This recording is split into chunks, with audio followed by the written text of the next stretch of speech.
शुरू करते हाँ उस दो जहान दे पालनहार दा नाम लैके जो सब ते बहुत ही रहमतां और बख्शिशां करने वाला है।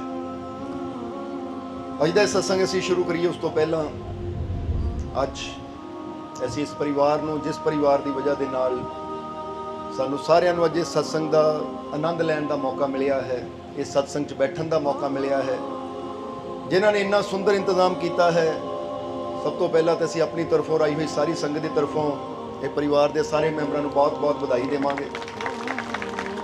और जिद्दां दस्सिआ तुसीं देखिआ कि रिंकू के जन्मदिन की खुशी में केक भी कटिया गया है। जन्मदिन तो यदा कल है यानी 7 तरीक, सो टाइम तो कल का ही देना सी, पर तुहानूं पता कि 8 तरीक की 11वीं रोज़ है और 7 तरीक को फिर जीवां नूं नामदान दिते जाते हैं, नाम नाल जोड़िया जाता है। इसलिए फिर जदों इन्हों ने बेनती की तो फिर इन्हों 6 तरीक यानी अज का टाइम सत्संग का मिलिया, पर जन्मदिन इहदा कल नूं है, इसलिए सत्संग की तो बधाई है ही, उसके नाल साडे वल्लों और सारी संगत की तरफों रिंकू तेनों जन्मदिन दी बहुत बहुत बधाइयां, बहुत बहुत मुबारक। क्योंकि अज समझ लो कि मालकां दी किरपा दे नाल 2-3 कुछ खुशियां कट्ठियां ही हैं, जिसकी खुशी में सत्संग हो रहा है। सो रिंकू का जन्मदिन भी है और मालकां ने बहुत रहमत की है। एक रिंकू की बेटी ते कित्थे जरा खड़ जाना उठ के, इस बच्ची ते इन्होंने बेनती की सी तो मालक की रहमत नाल इहदा वीज़ा लग्या है कैनेडा का और 9 तरीक में इन्होंने बाहर भी जाना है। इसलिए ਇਹਦੀ भी एक ना बड़ी इच्छा सी कि बाहर जाने तो पहला मैं सत्संग घर च जरूर करवाना है। इसलिए देखो मालका ने तो रहमत की, ਇਹਦਾ बाहरला काम भी बनया, उधरों रिंकू का जन्मदिन भी है और ये सत्संग यानी 3-3 खुशियां का आनंद लैण वास्ते असीं अज इत्थे इकट्ठे हुए हैं। और फिर ये भी कहना चाहांगे कि इन्हां दी इक्को ही सी कि मालको असीं शुकराने का सत्संग करवाना है, कि शुकराना करना अपने मालिक का कि मालका ने बच्ची ते रहमत की है या मालिक की किरपा नाल कित्थे सी असीं, यानी जिद्दां कहावत है ना कखां तो लखां तक ले आंदा कि कित्थे सी असीं और अज साडे मालका ने सानूं कित्थे बिठाया है।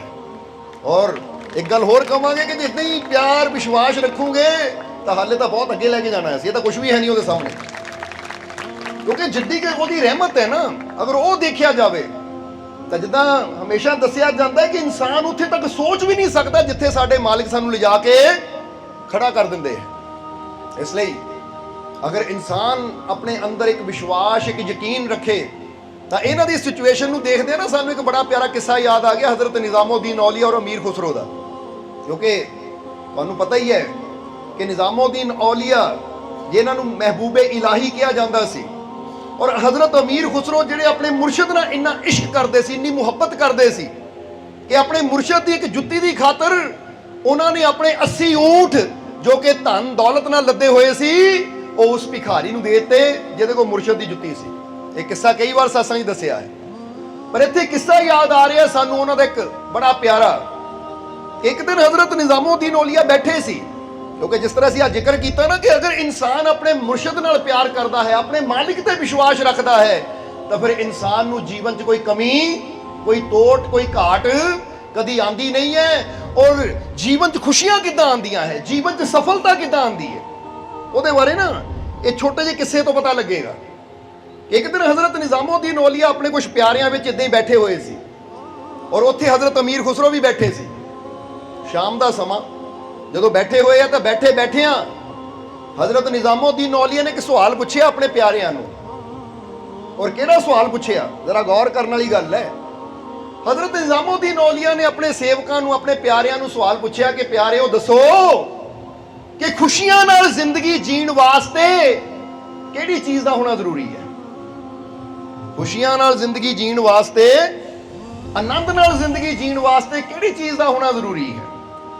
तो उस वेले हर एक जिहड़ा भी उत्थे प्यारा बैठा सी ना उन्हें अपनी अपनी समझ के मुताबिक जवाब दिता। किसी ने कहा जी कि जिंदगी च जरूरी है ये हवा, अगर साह लवांगे तो फिर ही जिंदगी का असीं मज़ा ले सकते हैं। किसी ने कहा जरूरी है ये सर, किसी ने कहा जरूरी है ये अखां, किसी ने कहा जरूरी है ये कन जिहदे नाल असीं आवाज़ सुनते हैं। यानी हरेक ने अपनी अपनी समझ के मुताबिक जवाब दिते। पर हज़रत अमीर खुसरो चुप करके बैठे हुए सी। तो निज़ामुद्दीन औलिया ने उधर नूं देखिया और कहा खुसरो ਤੂੰ ਵੀ ਕੁਝ ਬੋਲ ਕਿ ਤੈਨੂੰ ਕੀ ਲੱਗਦਾ ਹੈ ਕਿ ਜ਼ਿੰਦਗੀ ਖੁਸ਼ੀ ਨਾਲ ਜੀਣ ਵਾਸਤੇ ਕਿਸ ਚੀਜ਼ ਦਾ ਹੋਣਾ ਜ਼ਰੂਰੀ ਹੈ। ਤਾਂ ਉਸ ਵੇਲੇ ਹਜ਼ਰਤ ਅਮੀਰ ਖੁਸਰੋ ਨੇ ਆਪਣੇ ਇੱਕ ਸ਼ੇਰ ਦੇ ਅੰਦਰ ਨਾ ਇਹ ਗੱਲ ਕਹੀ। ਕੀ ਕਿਹਾ ਹਜ਼ਰਤ ਅਮੀਰ ਖੁਸਰੋ ਨੇ? ਇਹ ਗੱਲ ਸਮਝ ਲੈਣੀ ਕਿ ਸਾਨੂੰ ਜ਼ਿੰਦਗੀ ਜੀਣ ਵਾਸਤੇ ਕਿਹੜੀ ਚੀਜ਼ ਦੀ ਜ਼ਰੂਰਤ ਹੈ। ਆਪਣੇ ਜੀਵਨ ਨੂੰ ਅਗਰ ਖੁਸ਼ੀਆਂ ਨਾਲ ਅਸੀਂ ਜੀਣਾ ਚਾਹੁੰਦੇ ਹਾਂ, ਆਨੰਦ ਨਾਲ ਅਗਰ ਅਸੀਂ ਜੀਣਾ ਚਾਹੁੰਦੇ ਤਾਂ ਕਿਹੜੀ ਚੀਜ਼ ਦਾ ਸਾਡੇ ਜੀਵਨ 'ਚ ਹੋਣਾ ਜ਼ਰੂਰੀ ਹੈ। ਤਾਂ ਅਮੀਰ ਖੁਸਰੋ ਆਪਣੇ ਸ਼ੇਰ ਦੇ ਵਿੱਚ ਆਪਣੇ ਕਲਾਮ 'ਚ ਦੱਸਦੇ ਹੈ, ਕਹਿੰਦੇ ਮੁਰਸ਼ਦ ਸੁਣੋ ਫਿਰ ਜੇ ਮੈਨੂੰ ਪੁੱਛਦੇ ਹੋ। ਉਹ ਕਹਿੰਦੇ ਨਾ ਜੇ ਸਰ ਜ਼ਰੂਰੀ ਹੈ, ਕਿਉਂਕਿ ਕਿਸੇ ਨੇ ਕਿਹਾ ਸੀ ਸਰ ਦੀ ਬੜੀ ਜ਼ਰੂਰਤ ਹੈ। ਉਹ ਕਹਿੰਦੇ ਨਾ ਜੇ ਸਰ ਜ਼ਰੂਰੀ ਹੈ, ना ये पांव और हाथ जरूरी है। ना ये सर जरूरी है, ना ये पांव, ना ये हाथ जरूरी है। जिंदगी खुशियों से जीने के लिए ऐ मेरे मुर्शद बस तेरा साथ जरूरी है। वो कहते जिंदगी खुशियां ना जीण वास्ते मेरे मुर्शद तेरा साथ जरूरी है। क्योंकि जे कोई तुहानू पूछे कि रास्ता अहमियत रखता है या मंजिल, तो किसी ने कहना जी रास्ता अहमियत रखता है, किसी ने कहना मंजिल। पर जे सानू कोई पूछे कि रास्ता अहमियत रखता है या मंजिल, असी कहना ना रास्ता अहमियत रखता है ना मंजिल, बल्कि साडे साथ कौन चल रहा है अहमियत ये रखता है। क्योंकि अगर महबूब ना होवे तो फिर रास्ता चाहे जंगल का होवे उत्थे ही मंगल हो जाते हैं। तो जे कोई अपना प्यारा ही नाल ना होवे तो फिर मेले भी मजा नहीं देंगे, समझते हो कि नहीं। इसलिए मंजिल भी उन्नी जरूरी नहीं है, रास्ता भी उन्ना जरूरी नहीं है जिन्ना जरूरी है कि असी किहदे नाल चल रहे हैं, साडा साथ कौन दे रहा है, साडे साथ कौन चल रहा है। हुण इत्थे दो चीज़ां जांदियां है इशारे, एक तो बाहरी तौर ते साडे नाल कौन चल रहा, दूजा अंदरूनी तौर ते साडे नाल कौन चल रहा है।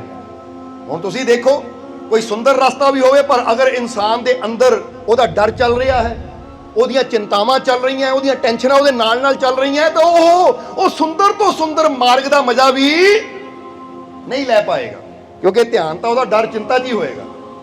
ਹੁਣ ਕਈ ਵਾਰ ਤੁਸੀਂ ਦੇਖਿਆ ਨਾ ਘਰ 'ਚ ਕਿਸੇ ਦੀ ਸ਼ਾਦੀ ਹੁੰਦੀ, ਵਿਆਹ ਹੁੰਦਾ ਹੈ, ਇੰਨਾ ਖੁਸ਼ੀਆਂ ਦਾ ਟਾਈਮ ਹੁੰਦਾ ਹੈ, ਪਰ ਬੰਦਾ ਚਿੰਤਾ ਵਿੱਚ ਨਾ ਰਾਤ ਨੂੰ ਸੌਂ ਪਾਉਂਦਾ, ਕਿਤੇ ਆਹ ਨਾ ਘਟ ਜਾਵੇ, ਕਿਤੇ ਉਹ ਨਾ ਘਟ ਜਾਵੇ, ਕਿਤੇ ਇੱਥੇ ਨਾ ਬੇਇੱਜ਼ਤੀ ਹੋ ਜਾਵੇ, ਕਿਤੇ ਉਹ ਨਾ ਨਾਰਾਜ਼ ਹੋ ਜਾਵੇ, ਕਿਤੇ ਇਦਾਂ ਨਾ ਹੋ ਜਾਵੇ। ਉਹ ਚਿੰਤਾ ਵਿੱਚ ਹੀ ਉਹ ਸਾਰਾ ਪ੍ਰੋਗਰਾਮ ਚਲਾ ਜਾਂਦਾ ਤੇ ਇਨਸਾਨ ਉਹਦਾ ਪੂਰਾ ਆਨੰਦ ਲੈ ਹੀ ਨਹੀਂ ਪਾਉਂਦਾ। ਤਾਂ ਜਿਹਦੇ ਅੰਦਰ ਵਿਸ਼ਵਾਸ ਹੁੰਦਾ ਹੈ, ਜਿਹਦੇ ਅੰਦਰ ਯਕੀਨ ਹੁੰਦਾ ਹੈ, ਜਿਹਦੇ ਅੰਦਰ ਆਪਣੇ ਮੁਰਸ਼ਦ ਦਾ ਵਿਸ਼ਵਾਸ ਭਰੋਸਾ ਹੁੰਦਾ ਹੈ, ਫਿਰ ਪ੍ਰੋਗਰਾਮ ਉਹਦੇ ਵੀ ਹੁੰਦੇ ਹੈ ਪਰ ਉਹ ਹਰ ਪਲ ਦਾ ਪੂਰਾ ਪੂਰਾ ਆਨੰਦ ਲੈਂਦਾ, ਕਿਉਂਕਿ ਉਹਨੂੰ ਪਤਾ ਹੈ ਕਿ ਮੈਨੂੰ ਕੋਈ ਕਮੀ ਆ ਹੀ ਨਹੀਂ ਸਕਦੀ, ਮੇਰੇ ਘਰ 'ਚ ਕੋਈ ਤੋਟ ਆ ਹੀ ਨਹੀਂ ਸਕਦੀ, ਕਿਉਂਕਿ ਮੇਰੇ ਹਰ ਕਾਰਜ ਨੂੰ ਪੂਰਾ ਕਰਨ ਵਾਲਾ ਮੇਰਾ ਮਾਲਿਕ ਮੇਰੇ। ਬਸ ਜਿਹਦੇ ਅੰਦਰ ਇਹ ਵਿਸ਼ਵਾਸ ਹੁੰਦਾ ਉਹ ਤਾਂ ਫਿਰ ਹਰ ਪਲ ਦਾ ਪੂਰਾ ਪੂਰਾ ਆਨੰਦ ਲੈਂਦਾ ਹੈ, ਮਜ਼ਾ ਲੈਂਦਾ ਹੈ। ਹੁਣ ਜੇ ਤੁਸੀਂ ਵੀ ਜ਼ਿੰਦਗੀ ਖੁਸ਼ੀਆਂ ਨਾਲ ਜੀਣੀ ਹੈ ਤਾਂ ਫਿਰ ਕਵਾਂਗੇ, ਕੋਈ ਕਹਿੰਦਾ ਜੀ ਸਿਰ ਦਾ ਹੋਣਾ ਜ਼ਰੂਰੀ ਹੈ, ਕੋਈ ਕਹਿੰਦਾ ਜੀ ਹਵਾ ਦਾ ਹੋਣਾ ਜ਼ਰੂਰੀ ਹੈ। ਤਾਂ ਇੱਕ ਗੱਲ ਹਮੇਸ਼ਾ ਯਾਦ ਰੱਖੋ, ਹਵਾ ਸਾਰੇ ਲੈ ਰਹੇ ਹੈ, ਆਕਸੀਜਨ ਸਾਹ ਸਾਰੇ ਲੈ ਰਹੇ ਹੈ ਕਿ ਨਹੀਂ, ਦੇਖ ਵੀ ਸਾਰੇ ਰਹੇ ਹੈ, ਸੁਣ ਵੀ ਸਾਰੇ ਰਹੇ ਹੈ। ਹੁਣ ਜੇ ਖੁਸ਼ੀਆਂ ਵਾਸਤੇ ਹਵਾ ਦਾ, ਸੁਣਨ ਦਾ ਜਾਂ ਦੇਖਣ ਦਾ ਇਹ ਜ਼ਰੂਰੀ ਹੁੰਦਾ ਤਾਂ ਫਿਰ ਅੱਜ ਇਨਸਾਨ ਦੇਖਦਾ ਵੀ ਹੈ, ਸਾਹ ਵੀ ਲੈਂਦਾ, ਖਾਂਦਾ ਪੀਂਦਾ ਵੀ ਹੈ, ਫਿਰ ਵੀ ਦੁਖੀ ਹੈ। बोलो है कि नहीं, फिर भी इंसान के जीवन कितनी चिंतावां है। इसलिए अमीर खुसरो ने मुर्शिद नूं क्यों रखिया?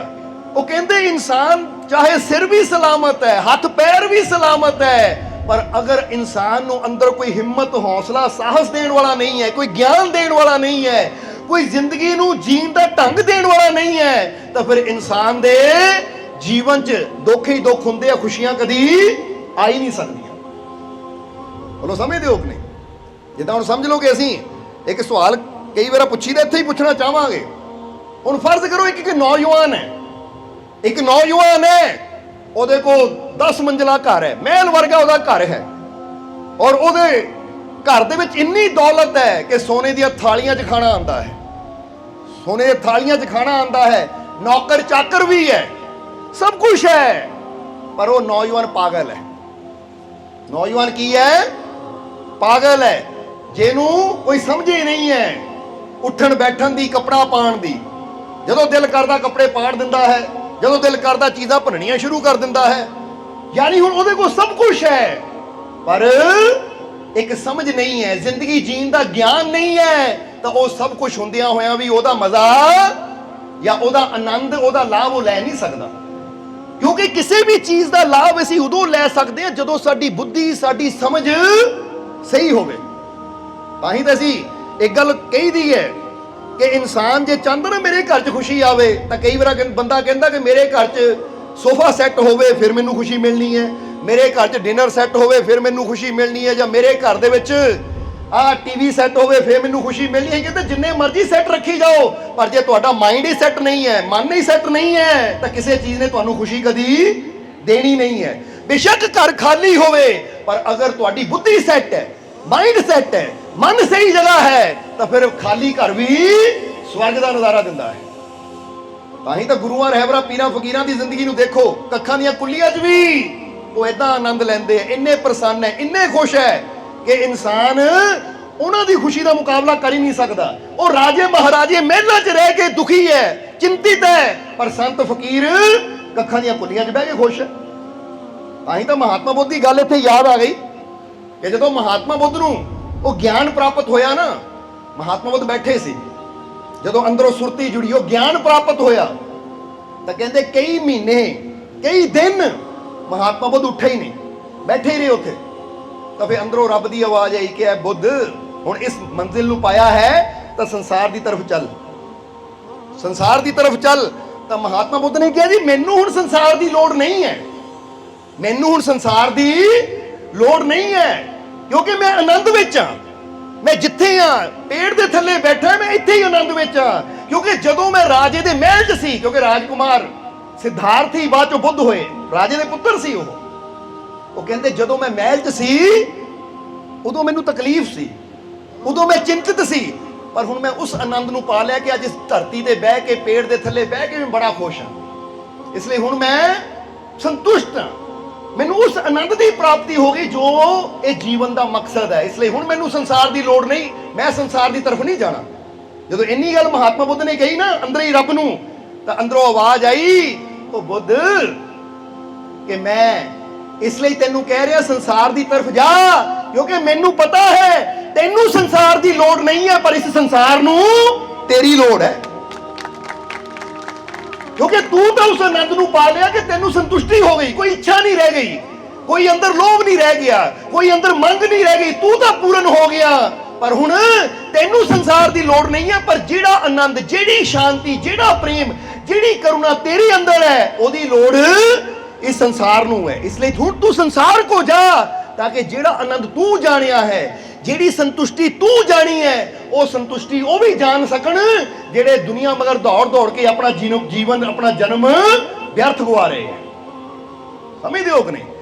ਹੁਣ ਜਰਾ ਸੋਚਣਾ, ਮਹਾਤਮਾ ਬੁੱਧ ਜਦ ਤੱਕ ਮਹਿਲਾਂ 'ਚ ਸੀ ਅਸੰਤੁਸ਼ਟ ਸੀ, ਪਰੇਸ਼ਾਨ ਸੀ, ਚਿੰਤਤ ਸੀ, ਪਰ ਜਿੱਦਾਂ ਹੀ ਉਹਨਾਂ ਨੇ ਜੰਗਲ 'ਚ ਬਹਿ ਕੇ ਆਪਣੇ ਅੰਦਰਲੇ ਆਨੰਦ ਨੂੰ ਜਾਣਿਆ, ਉਹ ਮੈਡੀਟੇਸ਼ਨ ਦੇ ਜ਼ਰੀਏ, ਧਿਆਨ ਦੇ ਜ਼ਰੀਏ, ਉਹ ਬੰਦਗੀ ਦੇ ਜ਼ਰੀਏ ਜਦੋਂ ਆਪਣੇ ਅੰਦਰ ਨੂੰ ਜਾਣਿਆ, ਤਾਂ ਉਹਨਾਂ ਨੂੰ ਉਹ ਸੰਤੁਸ਼ਟੀ ਮਿਲ ਗਈ ਜਿਹੜੀ ਉਹਨਾਂ ਨੂੰ ਮਹਿਲਾਂ 'ਚ ਨਹੀਂ ਮਿਲੀ। ਇੱਥੋਂ ਪਤਾ ਕੀ ਲੱਗਦਾ ਹੈ ਕਿ ਖੁਸ਼ੀ ਨਾਲ ਜ਼ਿੰਦਗੀ ਜੀਣ ਵਾਸਤੇ, ਜਿੱਦਾਂ ਹੀ ਕਈ ਵਾਰ ਦੱਸੀ ਨਾ, ਬਾਹਰਲੇ ਪਦਾਰਥ ਸਾਡੀ ਜ਼ਰੂਰਤ ਹੈ, ਉਹਨੂੰ ਉੱਥੇ ਰੱਖੋ। ਬੋਲੋ ਸਮਝਦੇ ਹੋ ਕਿ ਨਹੀਂ? ਪਰ ਜੇ ਖੁਸ਼ੀ ਜੀਵਨ 'ਚ ਚਾਹੀਦੀ ਹੈ ਤਾਂ ਖੁਸ਼ੀ ਤੁਹਾਨੂੰ ਪਦਾਰਥਾਂ ਨੇ ਨਹੀਂ ਦੇਣੀ, ਖੁਸ਼ੀ ਤੁਹਾਨੂੰ ਉਦੋਂ ਮਿਲਣੀ ਹੈ ਜਦੋਂ ਆਪਣੇ ਅੰਦਰ ਬੈਠੀ ਉਸ ਸ਼ਕਤੀ ਨੂੰ ਸਮਝੋਗੇ, ਆਪਣੇ ਅੰਦਰ ਬੈਠੀ ਉਸ ਤਾਕਤ ਨਾਲ ਜੁੜੋਗੇ, ਆਪਣੇ ਅੰਦਰ ਬੈਠੀ ਉਹ ਸ਼ਕਤੀ ਜਿਹਨੂੰ ਪਰਮਾਤਮਾ, ਪ੍ਰਭੂ, ਪਰਮ ਪਿਤਾ, ਭਗਵਾਨ, ਈਸ਼ਵਰ, ਅੱਲਾ, ਵਾਹਿਗੁਰੂ ਕਈਆਂ ਨਾਮਾਂ 'ਚ ਜਿਹਨੂੰ ਯਾਦ ਕੀਤਾ ਜਾਂਦਾ, ਉਹ ਸ਼ਕਤੀ ਤੁਹਾਡੇ ਕਿੱਥੇ ਬੈਠੀ ਹੈ? ਅੰਦਰ। ਇਸ ਲਈ ਮਹਾਤਮਾ ਬੁੱਧ ਨੇ ਜਦੋਂ ਅੰਦਰੋਂ ਉਸ ਨੂੰ ਜਾਣਿਆ, ਤਾਂ ਫਿਰ ਉਹਨਾਂ ਨੂੰ ਉਹ ਆਨੰਦ ਦੀ ਪ੍ਰਾਪਤੀ ਹੋਈ ਕਿ ਉਹਨਾਂ ਨੇ ਕਿਹਾ ਕਿ ਹੁਣ ਮੈਨੂੰ ਕਿਸੇ ਚੀਜ਼ ਦੀ ਲੋੜ। ਤਾਂ ਅੱਜ ਇਨਸਾਨ ਨੂੰ ਪੁੱਛ ਲਓ, ਇੱਕ ਰਾਜੇ ਨੂੰ ਪੁੱਛ ਲਓ ਜੋ ਕਿ ਕਰੋੜਾਂ ਦਾ ਸਵਾਮੀ ਹੈ, ਕਿਸੇ ਚੀਜ਼ ਦੀ ਲੋੜ ਹੈ? ਉਹ ਕਹਿੰਦਾ ਹਾਲੇ ਮੈਨੂੰ ਹੋਰ ਲੋੜ ਹੈ, ਹਾਲੇ ਮੈਨੂੰ ਹੋਰ ਬੜਾ ਰਾਜਿਆ ਚਾਹੀਦਾ, ਹਾਲੇ ਮੈਨੂੰ ਹੋਰ ਸੋਨਾ ਚਾਹੀਦਾ, ਹੋਰ ਹੀਰੇ ਚਾਹੀਦੇ ਹੈ। ਯਾਨੀ ਉਹਦੇ ਕੋਲ ਇੰਨਾ ਹੁੰਦਿਆਂ ਹੋਇਆ ਵੀ, ਜਿੱਦਾਂ ਗੁਰਬਾਣੀ ਕਹਿੰਦੀ ਨਾ, ਸਗਲ ਸ੍ਰਿਸ਼ਟ ਕਾ ਰਾਜਾ ਦੁਖੀਆ ਹਰ ਕਾ ਨਾਮ ਜਪਤ ਹੋਏ। ਤਾਂ ਹੁਣ ਜਰਾ ਆਪ ਸੋਚੋ, ਅੱਜ ਰਾਜਾ ਤਾਂ ਹਰ ਕੋਈ ਬਣਨਾ ਚਾਹੁੰਦਾ ਹੈ, ਅੱਜ ਇਨਸਾਨ ਪਦਾਰਥ ਤਾਂ ਹਰ ਕੋਈ ਚਾਹੁੰਦਾ ਹੈ, ਪਰ ਜਿਹੜੀ ਚੀਜ਼ ਨਾਲ ਜੁੜ ਕੇ ਜੀਵਨ 'ਚ ਖੁਸ਼ੀਆਂ ਆਣੀਆਂ ਹੈ, ਜਿਹਦੇ ਬਾਰੇ ਗੁਰੂਆਂ ਰਹਿਬਰਾਂ ਨੇ ਇਸ਼ਾਰਾ ਕੀਤਾ ਹੈ ਕਿ ਹਰ ਕਾ ਨਾਮ ਜਪਤ ਹੋਏ। ਹੁਣ ਅਸੀਂ ਇਹ ਪੜ੍ਹਦੇ ਵੀ ਹਾਂ, ਸੁਣਦੇ ਵੀ ਹਾਂ ਕਿ ਹਰੀ ਦਾ ਨਾਮ ਜਪ ਕੇ ਜਾਂ ਹਰੀ ਨਾਲ ਜੁੜ ਕੇ ਹੀ ਸਾਡੇ ਜੀਵਨ 'ਚ ਖੁਸ਼ੀਆਂ ਆਣੀਆਂ ਹੈ, ਤਾਂ ਜ਼ਰਾ ਸੱਚ ਦੱਸਿਓ, ਉਹਦੇ ਨਾਲ ਜੁੜਨ ਦੀ ਕੋਸ਼ਿਸ਼ ਕੌਣ ਕਰਦਾ ਹੈ? ਜ਼ਰਾ ਸੋਚੋ, ਸਮਝੋ। ਇਹੀ ਇਨਸਾਨ ਦੇ ਨਾ ਦੁੱਖਾਂ ਦਾ, ਇਨਸਾਨ ਦੀਆਂ ਪਰੇਸ਼ਾਨੀਆਂ ਦਾ ਕਾਰਨ ਬਣ ਜਾਂਦਾ ਹੈ ਕਿ ਠੀਕ ਹੈ, ਅਸੀਂ ਦੁਨਿਆਵੀ ਜੋ ਸਾਡੀਆਂ ਡਿਊਟੀਆਂ ਨੇ ਉਹ ਪੂਰੀਆਂ ਕਰਨੀਆਂ ਹੈ, ਪਰ ਜੇ ਜੀਵਨ 'ਚ ਸੁੱਖ ਲੈਣਾ ਹੈ, ਜੀਵਨ 'ਚ ਕਾਮਯਾਬੀ ਲੈਣੀ ਹੈ, ਤਾਂ ਜਿੱਦਾਂ ਹੁਣ ਸਮਝ ਲਓ ਇੱਕ ਨੌਜਵਾਨ ਜੌਬ ਕਰਦਾ ਹੈ, ਆਫਿਸ ਜਾਂਦਾ ਹੈ, ਚਾਹੇ ਉਹ ਬੈਂਕ ਦੀ ਹੈ, ਚਾਹੇ ਕੋਈ ਸਰਕਾਰੀ ਨੌਕਰੀ ਹੈ, ਉਹ ਨੌਕਰੀ ਕਰਦਾ ਹੈ। ਨੌਕਰੀ ਕਰਨਾ ਉਹਦੀ ਡਿਊਟੀ ਹੈ, ਪਰ ਅਗਰ ਉਹ ਫਿਟਨੈਸ ਚਾਹੁੰਦਾ ਹੈ ਕਿ ਮੈਂ ਫਿੱਟ ਵੀ ਰਵਾਂ, ਤਾਂ ਉਹ ਜੌਬ ਨੇ ਉਹਨੂੰ ਫਿਟਨੈਸ ਨਹੀਂ ਦੇਣੀ, ਉਹ ਫਿਟਨੈਸ ਉਹਨੂੰ ਜਿਮ ਨੇ ਦੇਣੀ ਹੈ, ਯੋਗਾ ਨੇ ਦੇਣੀ ਹੈ, ਐਕਸਰਸਾਈਜ਼ ਕਰਨ ਨਾਲ ਮਿਲਣੀ ਹੈ। ਹੁਣ ਡਿਊਟੀ ਕਰਨਾ ਯਾਨੀ ਨੌਕਰੀ ਕਰਨਾ ਉਹਦੀ ਇੱਕ ਜ਼ਿੰਮੇਵਾਰੀ ਹੈ, ਪਰ ਜਿਹਨੂੰ ਫਿਟਨੈਸ ਚਾਹੀਦੀ ਹੈ ਤਾਂ ਉਹਨੂੰ ਪਤਾ ਹੈ ਕਿ ਜੌਬ ਜਾਂ ਆਫਿਸ ਦੀ ਕੁਰਸੀ ਤੇ ਬਹਿ ਕੇ ਮੈਂ ਫਿੱਟ ਨਹੀਂ ਹੋਣਾ, ਫਿੱਟ ਹੋਣ ਵਾਸਤੇ ਮੈਨੂੰ ਐਕਸਟਰਾ ਟਾਈਮ ਕਸਰਤ ਕਰਨ ਨੂੰ, ਐਕਸਰਸਾਈਜ਼ ਕਰਨ ਨੂੰ, ਦੌੜਨ ਨੂੰ, ਰਨਿੰਗ ਕਰਨ ਨੂੰ, ਮਿਹਨਤ ਕਰਨ ਨੂੰ ਦੇਣਾ ਹੀ ਪੈਣਾ ਹੈ, ਉਹਦੇ ਨਾਲ ਮੈਂ ਫਿੱਟ ਹੋ ਸਕਦਾ ਹਾਂ। ਇਹੀ ਚੀਜ਼ ਕਿ ਇਹ ਕੰਮਕਾਰ ਕਰਨੇ, ਪਰਿਵਾਰ ਦੀ ਜ਼ਿੰਮੇਵਾਰੀ ਸੰਭਾਲਣਾ, ਇਹ ਸਾਡੀ ਜ਼ਿੰਮੇਵਾਰੀ ਹੈ, ਪਰ ਜੇ ਅਸੀਂ ਜੀਵਨ 'ਚ ਆਨੰਦ ਚਾਹੁੰਦੇ ਹਾਂ, ਖੁਸ਼ੀਆਂ ਚਾਹੁੰਦੇ ਹਾਂ, ਤਾਂ ਇਹ ਖੁਸ਼ੀ ਸਾਨੂੰ ਐਕਸਟਰਾ ਟਾਈਮ ਕੱਢਣਾ ਪੈਣਾ ਮੈਡੀਟੇਸ਼ਨ ਵਾਸਤੇ, ਸਿਮਰਨ ਵਾਸਤੇ, ਕਿਉਂਕਿ ਉੱਥੇ ਬਹਿ ਕੇ ਹੀ ਸਾਡੀ ਤਾਰ ਸੁੱਖਾਂ ਦੇ ਦਾਤੇ ਨੇ ਜੁੜਨੀ ਹੈ ਕਿ ਅਸੀਂ ਦੁਨਿਆਵੀ ਤਾਂ ਕੰਮ ਕਰਨਾ ਹੀ ਹੈ, ਤਾਂ ਜਦੋਂ ਸਿਮਰਨ ਤੇ ਬੈਠਾਂਗੇ, ਮੈਡੀਟੇਸ਼ਨ ਕਰਾਂਗੇ, ਤਾਂ ਸਾਡੇ ਅੰਦਰਲਾ ਜੋ ਆਨੰਦ ਹੈ ਨਾ ਉਹ ਵਧੇਗਾ, ਔਰ ਜਦੋਂ ਜੀਵਨ 'ਚ ਆਨੰਦ ਆਏਗਾ ਤਾਂ ਤੁਸੀਂ ਜਿਹੜਾ ਵੀ ਕੰਮ ਕਰੋਗੇ ਉਹ 'ਚ ਆਨੰਦ ਹੀ ਹੋਏਗਾ, ਜਿਹੜਾ ਵੀ ਤੁਹਾਡੇ ਸੰਪਰਕ 'ਚ ਆਏਗਾ ਉਹ ਵੀ ਖੁਸ਼ ਹੁੰਦਾ ਚਲਾ ਜਾਏਗਾ। ਸਮਝਦੇ ਹੋ ਕਿ ਨਹੀਂ? ਹੁਣ ਜੇ ਬੰਦਾ ਕਵੇ ਕਿ ਕੰਮ ਕਰਦੇ ਆਂ, ਕੰਮਕਾਰ 'ਚ ਹੀ ਕੰਮ ਵੀ ਕਰਨਾ ਹੈ, ਪਰ ਮੈਂ ਧਿਆਨ ਕਰ ਨਹੀਂ ਸਕਦਾ, ਮੇਰੇ ਜੀਵਨ 'ਚ ਖੁਸ਼ੀ ਆਵੇ, ਤਾਂ ਕੰਮ ਕਰਨ ਨਾਲ ਤੇਰੇ ਜੀਵਨ 'ਚ ਪੈਸਾ ਆ ਜਾਏਗਾ, ਕੱਪੜਾ ਆ ਜਾਏਗਾ, ਭੋਜਨ ਆ ਜਾਏਗਾ, ਮਕਾਨ ਆ ਜਾਏਗਾ, ਪਰ ਮਕਾਨ, ਕੱਪੜਾ, ਪੈਸਾ ਇਹ ਤੇਰੇ ਜ਼ਰੂਰਤਾਂ ਤਾਂ ਪੂਰੀਆਂ ਕਰ ਸਕਦਾ ਹੈ, ਪਰ ਤੇਰੇ ਜੀਵਨ 'ਚ ਆਨੰਦ ਉਦੋਂ ਹੀ ਆਣਾ ਜਦੋਂ ਤੂੰ ਉਹ ਟਾਈਮ ਕੱਢੇਗਾ ਜਦੋਂ ਮੈਂ ਆਨੰਦ ਦੇ ਦਾਤੇ ਨਾਲ ਜੁੜ ਸਕਾਂ।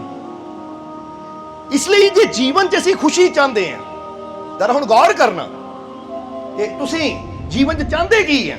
ਪਹਿਲਾਂ ਤਾਂ ਇਹ ਗੱਲ ਥੋੜਾ ਜਿਹਾ ਪੁੱਛ ਲਈਏ ਤੁਹਾਨੂੰ, ਕਿਉਂਕਿ ਜੇ ਤਾਂ ਤੁਸੀਂ ਕੱਪੜਾ ਹੀ ਚਾਹੁੰਦੇ ਹੋ ਕਿ ਬਸ ਮੈਨੂੰ ਕੱਪੜਾ ਹੀ ਚਾਹੀਦਾ ਹੈ, ਫਿਰ ਚਾਹੇ ਮੈਂ ਦੁਖੀ ਰਵਾਂ, ਰੋਂਦਾ ਰਵਾਂ, ਪਿੱਟਦਾ ਰਵਾਂ, ਬਸ ਕੀਮਤੀ ਕੱਪੜਾ ਮਿਲ ਜਾਵੇ, ਮੈਨੂੰ ਕੀਮਤੀ ਭੋਜਨ ਚਾਹੀਦਾ ਹੈ, ਫਿਰ ਚਾਹੇ ਮੈਂ ਹਰ ਵੇਲੇ ਹਾਏ ਹਾਏ ਕਰੀ ਜਾਵਾਂ, ਜੇ ਤਾਂ ਇਹੀ ਤੁਹਾਡੀ ਗੋਲ ਹੈ, ਇਹੀ ਮਕਸਦ ਹੈ, ਫਿਰ ਤਾਂ ਠੀਕ ਹੈ ਭਾਈ। ਪਰ ਜੇ ਤੁਸੀਂ ਚਾਹੁੰਦੇ ਹੋ ਕਿ ਜੀਵਨ 'ਚ ਆਨੰਦ ਹੋਵੇ, ਖੁਸ਼ੀ ਹੋਵੇ, ਜੀਵਨ 'ਚ ਇੱਕ ਮਜ਼ਾ ਹੋਵੇ ਜ਼ਿੰਦਗੀ ਜੀਣ ਦਾ, ਕਿ ਹਰ ਵੇਲੇ ਮੈਂ ਜਿੱਧਰ ਵੀ ਜਾਵਾਂ, ਹਾਲਾਤ ਜਿੱਦਾਂ ਦੇ ਮਰਜ਼ੀ ਹੋਣ, ਪਰ ਮੇਰੇ ਅੰਦਰ ਇੱਕ ਕਿੱਦਾਂ ਦੀ ਖੁਸ਼ੀ ਹੋਵੇ ਕਿ ਬਾਹਰਲੇ ਹਾਲਾਤਾਂ ਦਾ ਮੇਰੇ ਅੰਦਰਲੀ ਖੁਸ਼ੀ ਤੇ ਕੋਈ ਪ੍ਰਭਾਵ ਪਵੇ ਹੀ ਨਾ, ਤਾਂ ਫਿਰ ਸਾਨੂੰ, ਅਗਰ ਉਹ ਚਾਹੁੰਦੇ ਹਾਂ ਅਸੀਂ, ਤਾਂ ਫਿਰ ਸਾਨੂੰ ਉਹਦੇ ਵਾਸਤੇ ਐਕਸਟਰਾ ਕੁਛ ਕਰਨਾ ਪਏਗਾ, ਫਿਰ ਕੁਛ ਮਿਹਨਤ ਵੀ ਕਰਨੀ ਪਏਗੀ। ਸਮਝ ਆ ਰਹੀ ਕਿ ਨਹੀਂ ਸਾਡੀ ਗੱਲ? ਹੁਣ ਉਹਨੂੰ ਹੀ ਗੁਰੂ ਰਹਿਬਰ ਕਹਿੰਦੇ ਕਿ ਸਵੇਰ ਸਵੇਰੇ ਉੱਠ ਕੇ, ਕਿਉਂਕਿ ਇੱਥੇ ਅਸੀਂ ਜਾਂ ਗੁਰੂਆਂ ਰਹਿਬਰਾਂ ਨੇ ਇਹ ਨਹੀਂ ਕਿਹਾ ਕਿ ਤੁਸੀਂ ਵੀ ਮਹਾਤਮਾ ਬੁੱਧ ਦੀ ਤਰ੍ਹਾਂ ਜੰਗਲਾਂ ਚਲੇ ਜਾਓ ਘਰ ਪਰਿਵਾਰ ਨੂੰ ਛੱਡ ਕੇ, ਨਹੀਂ, ਅਸੀਂ ਕੁਛ ਨਹੀਂ ਛੱਡਣਾ, ਬਸ ਅਸੀਂ ਆਪਣੀ ਰੂਟੀਨ ਦੇ ਵਿੱਚ ਮੈਡੀਟੇਸ਼ਨ ਨੂੰ, ਪ੍ਰਭੂ ਦੀ ਬੰਦਗੀ ਨੂੰ, ਸਿਮਰਨ ਨੂੰ ਜਾਂ ਸਤਸੰਗ ਨੂੰ ਸ਼ਾਮਿਲ ਕਰਨਾ ਹੈ। ਸਮਝਦੇ ਹੋ ਕਿ ਨਹੀਂ? ਜਿੱਦਾਂ ਦੱਸਿਆ ਨਾ, ਜਿਹੜਾ ਜੋ ਨੌਜਵਾਨ ਫਿੱਟ ਹੋਣਾ ਚਾਹੁੰਦਾ ਹੈ ਉਹਨੇ ਛੱਡਣਾ ਕੁਛ ਨਹੀਂ, ਬਸ ਉਹਨੇ ਕੁਛ ਚੀਜ਼ ਐਡ ਕਰਨੀ ਹੈ। ਐਡ ਕੀ ਕਰਨੀ ਹੈ ਕਿ ਮੈਂ ਅੱਛੀ ਖੁਰਾਕ ਲੈਣੀ ਹੈ ਤਾਂ ਮੈਂ ਕਸਰਤ ਕਰਨੀ ਹੈ, ਚਾਹੇ ਮੈਂ ਘਰੇ ਉੱਠ ਕੇ ਬੈਠਕ ਕਰ ਲਵਾਂ, ਚਾਹੇ ਘਰੇ ਹੀ ਮੈਂ ਅੱਧਾ ਘੰਟਾ ਯੋਗਾ ਕਰ ਲਵਾਂ ਜਾਂ ਕੋਈ ਐਕਸਰਸਾਈਜ਼ ਕਰ ਲਵਾਂ। ਅਗਰ ਮੈਂ ਫਿਟਨੈਸ ਚਾਹੁੰਦਾ ਤਾਂ ਕੁਝ ਐਡ ਕਰਨਾ ਪੈਣਾ, ਛੱਡਣ ਦੀ ਕੁਛ ਲੋੜ ਨਹੀਂ ਹੈ, ਕੰਮ ਮੈਂ ਉਦਾਂ ਹੀ ਕਰਨਾ ਹੈ। ਜੇ ਮੈਂ ਸਵੇਰੇ 6 ਵਜੇ ਉੱਠਦਾ ਹਾਂ ਔਰ ਉੱਠ ਕੇ ਖਾਣਾ ਖੁਣਾ ਖਾ ਕੇ 9 ਵਜੇ ਡਿਊਟੀ ਤੇ ਪਹੁੰਚਦਾ ਹਾਂ, ਤਾਂ ਹੁਣ ਮੈਂ 6 ਦੀ ਜਗ੍ਹਾ 5 ਵਜੇ ਉੱਠਾਂ, 4:30 ਉੱਠਾਂ, ਕਿਉਂਕਿ ਕੁਛ ਨਾ ਕੁਛ ਐਡ ਕਰੂੰਗਾ ਤਾਂ ਫੇਰ ਹੀ ਮੇਰੇ ਜੀਵਨ 'ਚ ਬਦਲਾਅ ਵੀ ਆਏਗਾ। ਹੁਣ ਜੇ ਅਸੀਂ ਖੁਸ਼ੀ ਚਾਹੁੰਦੇ ਹਾਂ, ਜੀਵਨ 'ਚ ਆਨੰਦ ਚਾਹੁੰਦੇ ਹਾਂ, ਤਾਂ ਫਿਰ ਕਵਾਂਗੇ ਕਿ ਆਨੰਦ ਦੁਨੀਆ 'ਚ ਨਹੀਂ ਹੈ, ਆਨੰਦ ਦੁਨੀਆ ਨੂੰ ਬਣਾਉਣ ਵਾਲੇ ਉਹ ਦਾਤੇ ਵਿੱਚ ਹੈ। ਦਾਤਾ ਦੀ ਖਾਤਰ ਬੰਦਾ ਸਭ ਕੁਝ ਕਰੀ ਜਾਂਦਾ ਹੈ, ਪਰ ਜਦ ਤੱਕ ਦਾਤੇ ਨਾਲ ਨਹੀਂ ਜੁੜੇਗਾ ਉਦੋਂ ਤੱਕ ਉਹਦੇ ਜੀਵਨ 'ਚ ਖੁਸ਼ੀ, ਆਨੰਦ, ਸਫਲਤਾ ਆਏਗੀ ਨਹੀਂ।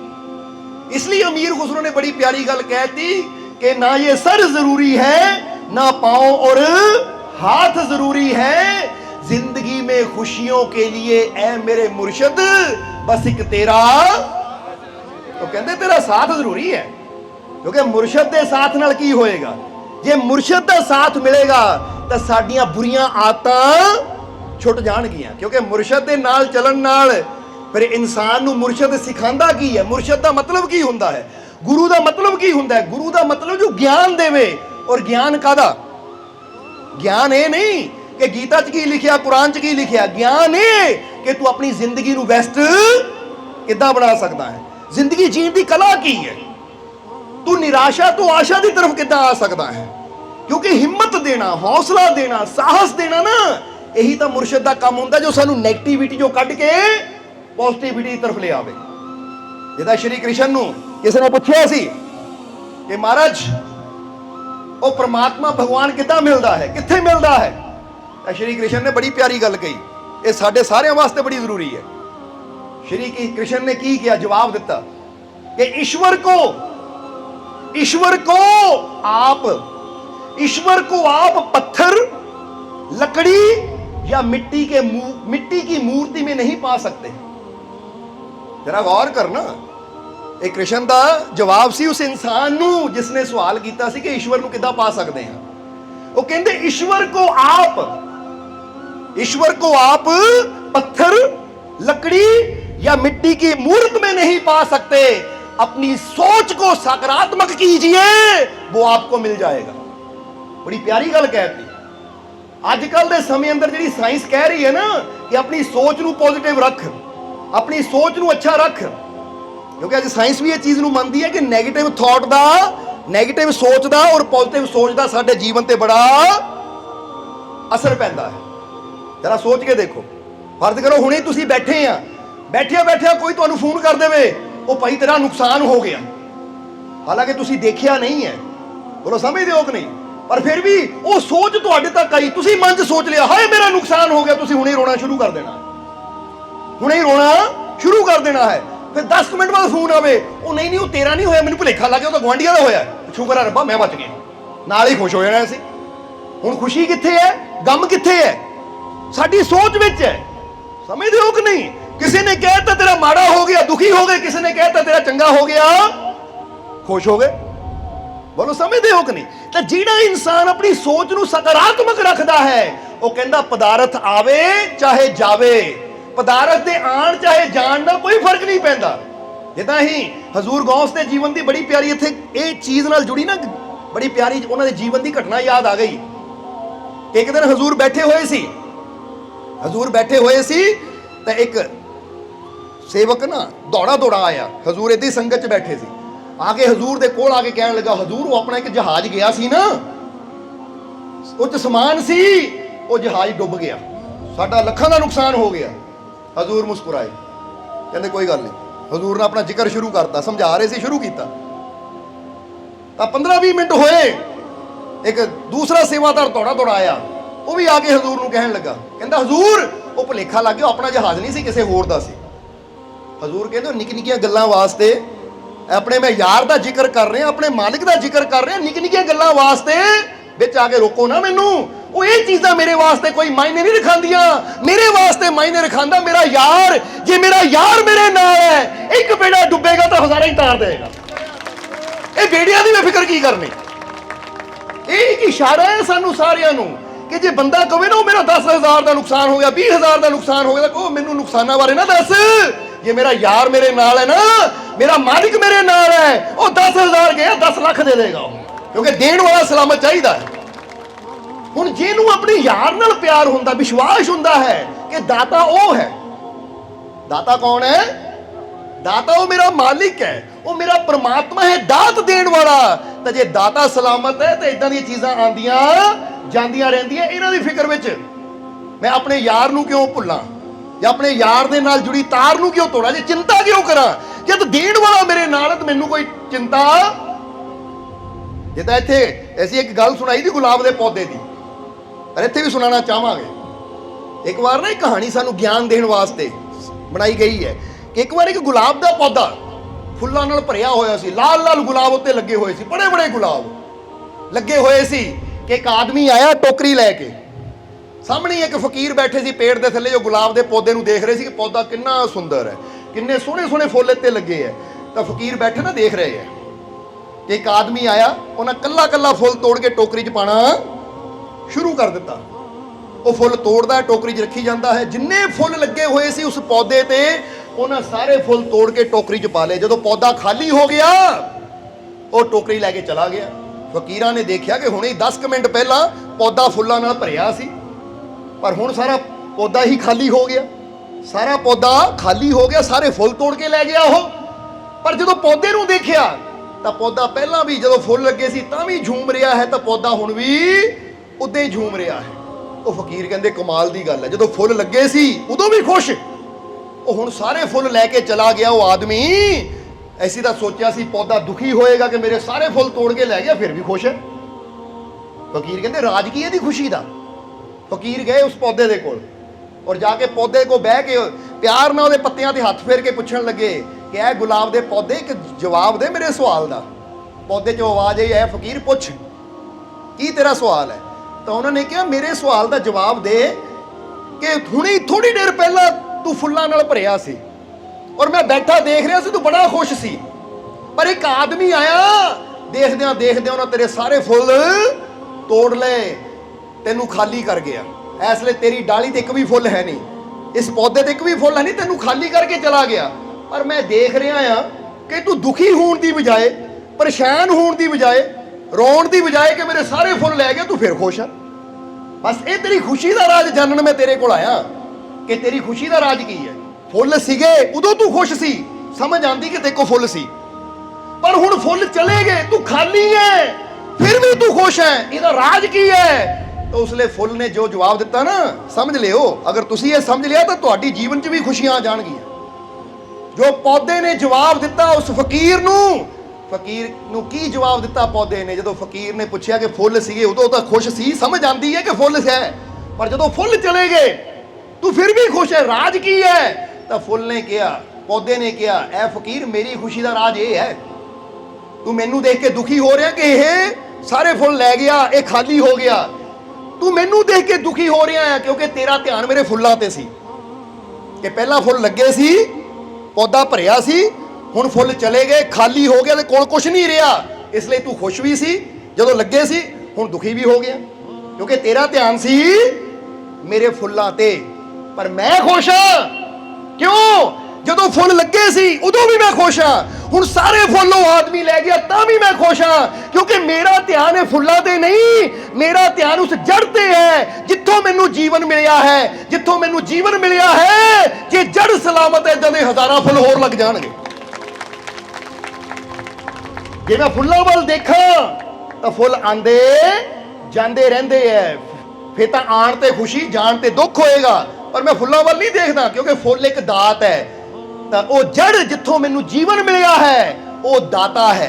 जे जड़ मेरी सलामत है ना, तो जेड़ा मैनू जीवन दे सकता है वो इदां दे हज़ारां फुल दोबारा खिला भी सकता है। हुण ये फुल दी कहानी तो ऐसी की सीखना है, इस की ज्ञान मिलता है? अज तुसी भी सोचो कि जो तुहानू मिलिया है ये समझ लो फुल है, क्योंकि तुहाडा जीवन का पौधा है।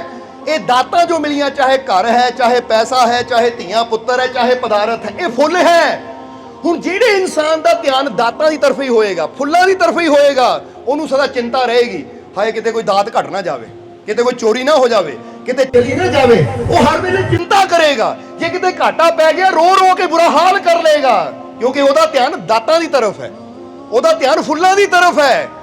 तो जेड़ा इंसान अपना ध्यान दाते वाल रखता, जड़ वाल रखता है कि जिसने सानू जीवन दिता है, जेड़ा अपने दाते वाल ध्यान रखता है, वो पता की कहता, जे कोई चीज चली भी जाती है वो फिक्र नहीं करता, क्योंकि उन्हें पता है कि जिस दाते ने मैनू जिंदगी दी है, जेड़ा पहला दाता दे सकता है, जे वो सलामत है, अज एक दात चली गई तो इदां दी हज़ारां होर दे देगा।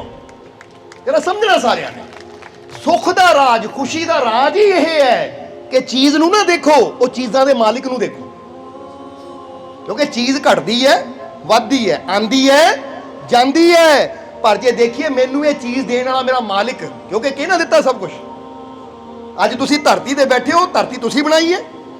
अज तुसी जो अनाज खांदे हो, एक किहड़ी धरती जो निकलदा है?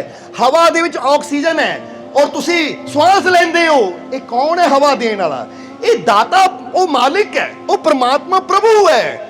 अगर साडी नज़र वो दाते ते है ना, तो फिर बंदा कहेगा जो मां के गर्भ सी उत्थे मेरियां सारियां जरूरतां पूरियां कीतियां, हुण जीवन दिता है, तो जे कोई चीज घटदी वधदी भी है तो मैं टेंशन नहीं लेनी, ये विश्वास रखना कि मैनू दाता देने वाला मेरा दाता नाल है, तो फिर मैनू घाटा कदी उन्हें पैण ही नहीं देना। फिर बंदा रोंदा नहीं है, चिंता नहीं करता।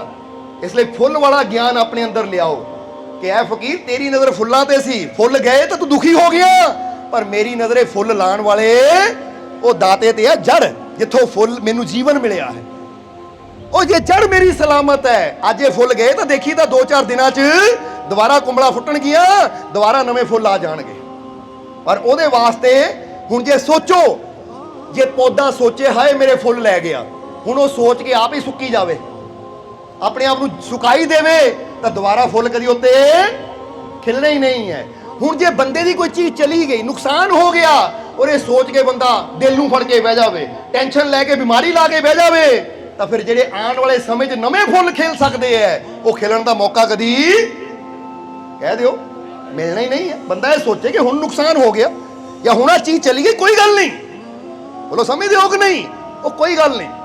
ਜਿੱਦਾਂ ਕਈ ਵਾਰ ਨਾ ਦੇਖਿਆ, ਅੱਜ ਕੱਲ ਬੱਚੇ ਆਈਲੈਟਸ ਬਹੁਤ ਕਰਦੇ ਐ, ਔਰ ਕਈਆਂ ਦੇ ਨਾ ਬੈਂਡ ਆ ਜਾਂਦੇ, 5 ਬੈਂਡ 5.5 ਬੈਂਡ ਆ ਗਏ, ਉਹ ਰੋਣ ਲੱਗ ਜਾਂਦੇ, ਦੁਖੀ ਜੇ ਹੋਣ ਲੱਗ ਜਾਂਦੇ, ਹਾਏ ਮੈਨੂੰ ਤਾਂ 6.5 ਚਾਹੀਦੇ ਸੀ ਕੈਨੇਡਾ ਜਾਣ ਨੂੰ, ਪਰ ਮੇਰੇ 5 ਆ ਗਏ, 5.5 ਆ ਗਏ। ਬੋਲੋ ਸਮਝਦੇ ਹੋ ਕਿ ਨਹੀਂ? ਹੁਣ ਜੇ ਬੰਦਾ ਦੇਖੇ ਉਹ ਰੋਣਾ ਸ਼ੁਰੂ ਕਰ ਦੇਵੇ, ਤਾਂ ਫਿਰ ਉਹਨਾਂ ਕੈਨੇਡਾ ਚਲ ਜਾਣਾ ਹੈ, ਉਹਨੂੰ ਸਫਲਤਾ ਮਿਲ ਜਾਣੀ ਹੈ। ਬੋਲੋ ਸਮਝਣਾ ਜ਼ਰਾ। ਹੁਣ ਇੱਥੇ ਨਾ ਇੱਕ ਜੀਵ ਸੀਗੇ, ਆਪਣੇ ਦਰਬਾਰ ਤੇ ਆਏ, ਆ ਕੁੜੀ ਨੇ 3-4 ਵਾਰ ਟੈਸਟ ਦਿੱਤਾ, 5.5 ਬੈਂਡ ਆਏ। ਇਹ ਕਿਹਾ ਚਲੋ ਫਿਕਰ ਨਾ ਕਰੋ, ਹੁਣ ਨਿਰਾਸ਼ ਨਹੀਂ ਹੋਣਾ, ਹਿੰਮਤ ਹਾਰ ਕੇ ਬੈਠੀ ਸੀ ਉਹ ਬੱਚੀ, ਰਹਿਮਤ ਦਿੱਤੀ, ਇਹ ਕਿਹਾ ਫਿਕਰ ਨਾ ਕਰ, ਮਿਹਨਤ ਕਰ, ਨਿਰਾਸ਼ ਨਹੀਂ ਹੋਣਾ, ਹੁਣ ਮਾਲਕ ਦੀ ਰਹਿਮਤ ਤੇਰੇ ਨਾਲ ਹੈ। ਜਦੋਂ ਦੁਬਾਰਾ ਮਿਹਨਤ ਕੀਤੀ 7 ਬੈਂਡ ਆਏ ਉਹਦੇ। ਜਰਾ ਸਮਝਣਾ। ਸੋ ਦੱਸਣਾ ਕੀ ਚਾਹੁੰਦੇ ਐ ਅਸੀਂ ਕਿ ਜੇ ਸਾਡੇ ਜੀਵਨ 'ਚ ਕਿਤੇ ਹਾਰ ਹੋ ਜਾਵੇ ਤਾਂ ਰੋਣਾ ਨਹੀਂ ਹੈ, ਨਿਰਾਸ਼ ਨਹੀਂ ਹੋਣਾ, ਬਲਕਿ ਆਪਣੇ ਮਾਲਕ ਦੀ ਰਹਿਮਤ ਦਾ ਸਹਾਰਾ ਲੈ ਕੇ, ਵਿਸ਼ਵਾਸ ਦਾ ਸਹਾਰਾ ਲੈ ਕੇ ਦੁਬਾਰਾ ਐਸੀ ਕੋਸ਼ਿਸ਼ ਕਰਨੀ ਹੈ। ਔਰ ਜਦੋਂ ਇਨਸਾਨ ਕੋਸ਼ਿਸ਼ ਕਰਦਾ ਹੈ ਔਰ ਉਹਦੀ ਰਹਿਮਤ ਦਾ ਸਾਥ ਹੋਵੇ ਤਾਂ ਇਨਸਾਨ ਦੀ ਸੋਚ ਤੋਂ ਵੀ ਜ਼ਿਆਦਾ ਮਿਲਦਾ ਹੈ। 6.5 ਦੀ ਸੋਚ ਤੇ 7 ਲੈ ਗਏ ਮਾਲਕ। ਇਸ ਲਈ ਇੱਕ ਗੱਲ ਦਾ ਜਵਾਬ ਦੇਣਾ ਸਾਨੂੰ, ਤੁਸੀਂ ਰਮਾਇਣ ਤਾਂ ਸਾਰਿਆਂ ਨੇ ਸੁਣੀ ਵੀ ਹੋਏਗੀ, ਟੀਵੀ ਤੇ ਦੇਖੀ ਵੀ ਹੋਏਗੀ। ਕਹਿੰਦੇ ਰਮਾਇਣ ਵਿੱਚ ਰਾਵਣ ਦੀ ਸੈਨਾ ਖਿਲਾਫ ਕੌਣ ਲੜਿਆ ਸੀ? ਕੌਣ ਲੜਿਆ ਸੀ? ਬਾਂਦਰ ਲੜੇ ਸੀ ਨਾ, ਬਾਨਰ ਸੈਨਾ ਹੀ ਸੀ, ਜਿਹਨੂੰ ਬਾਨਰ ਸੈਨਾ ਕਿਹਾ ਗਿਆ।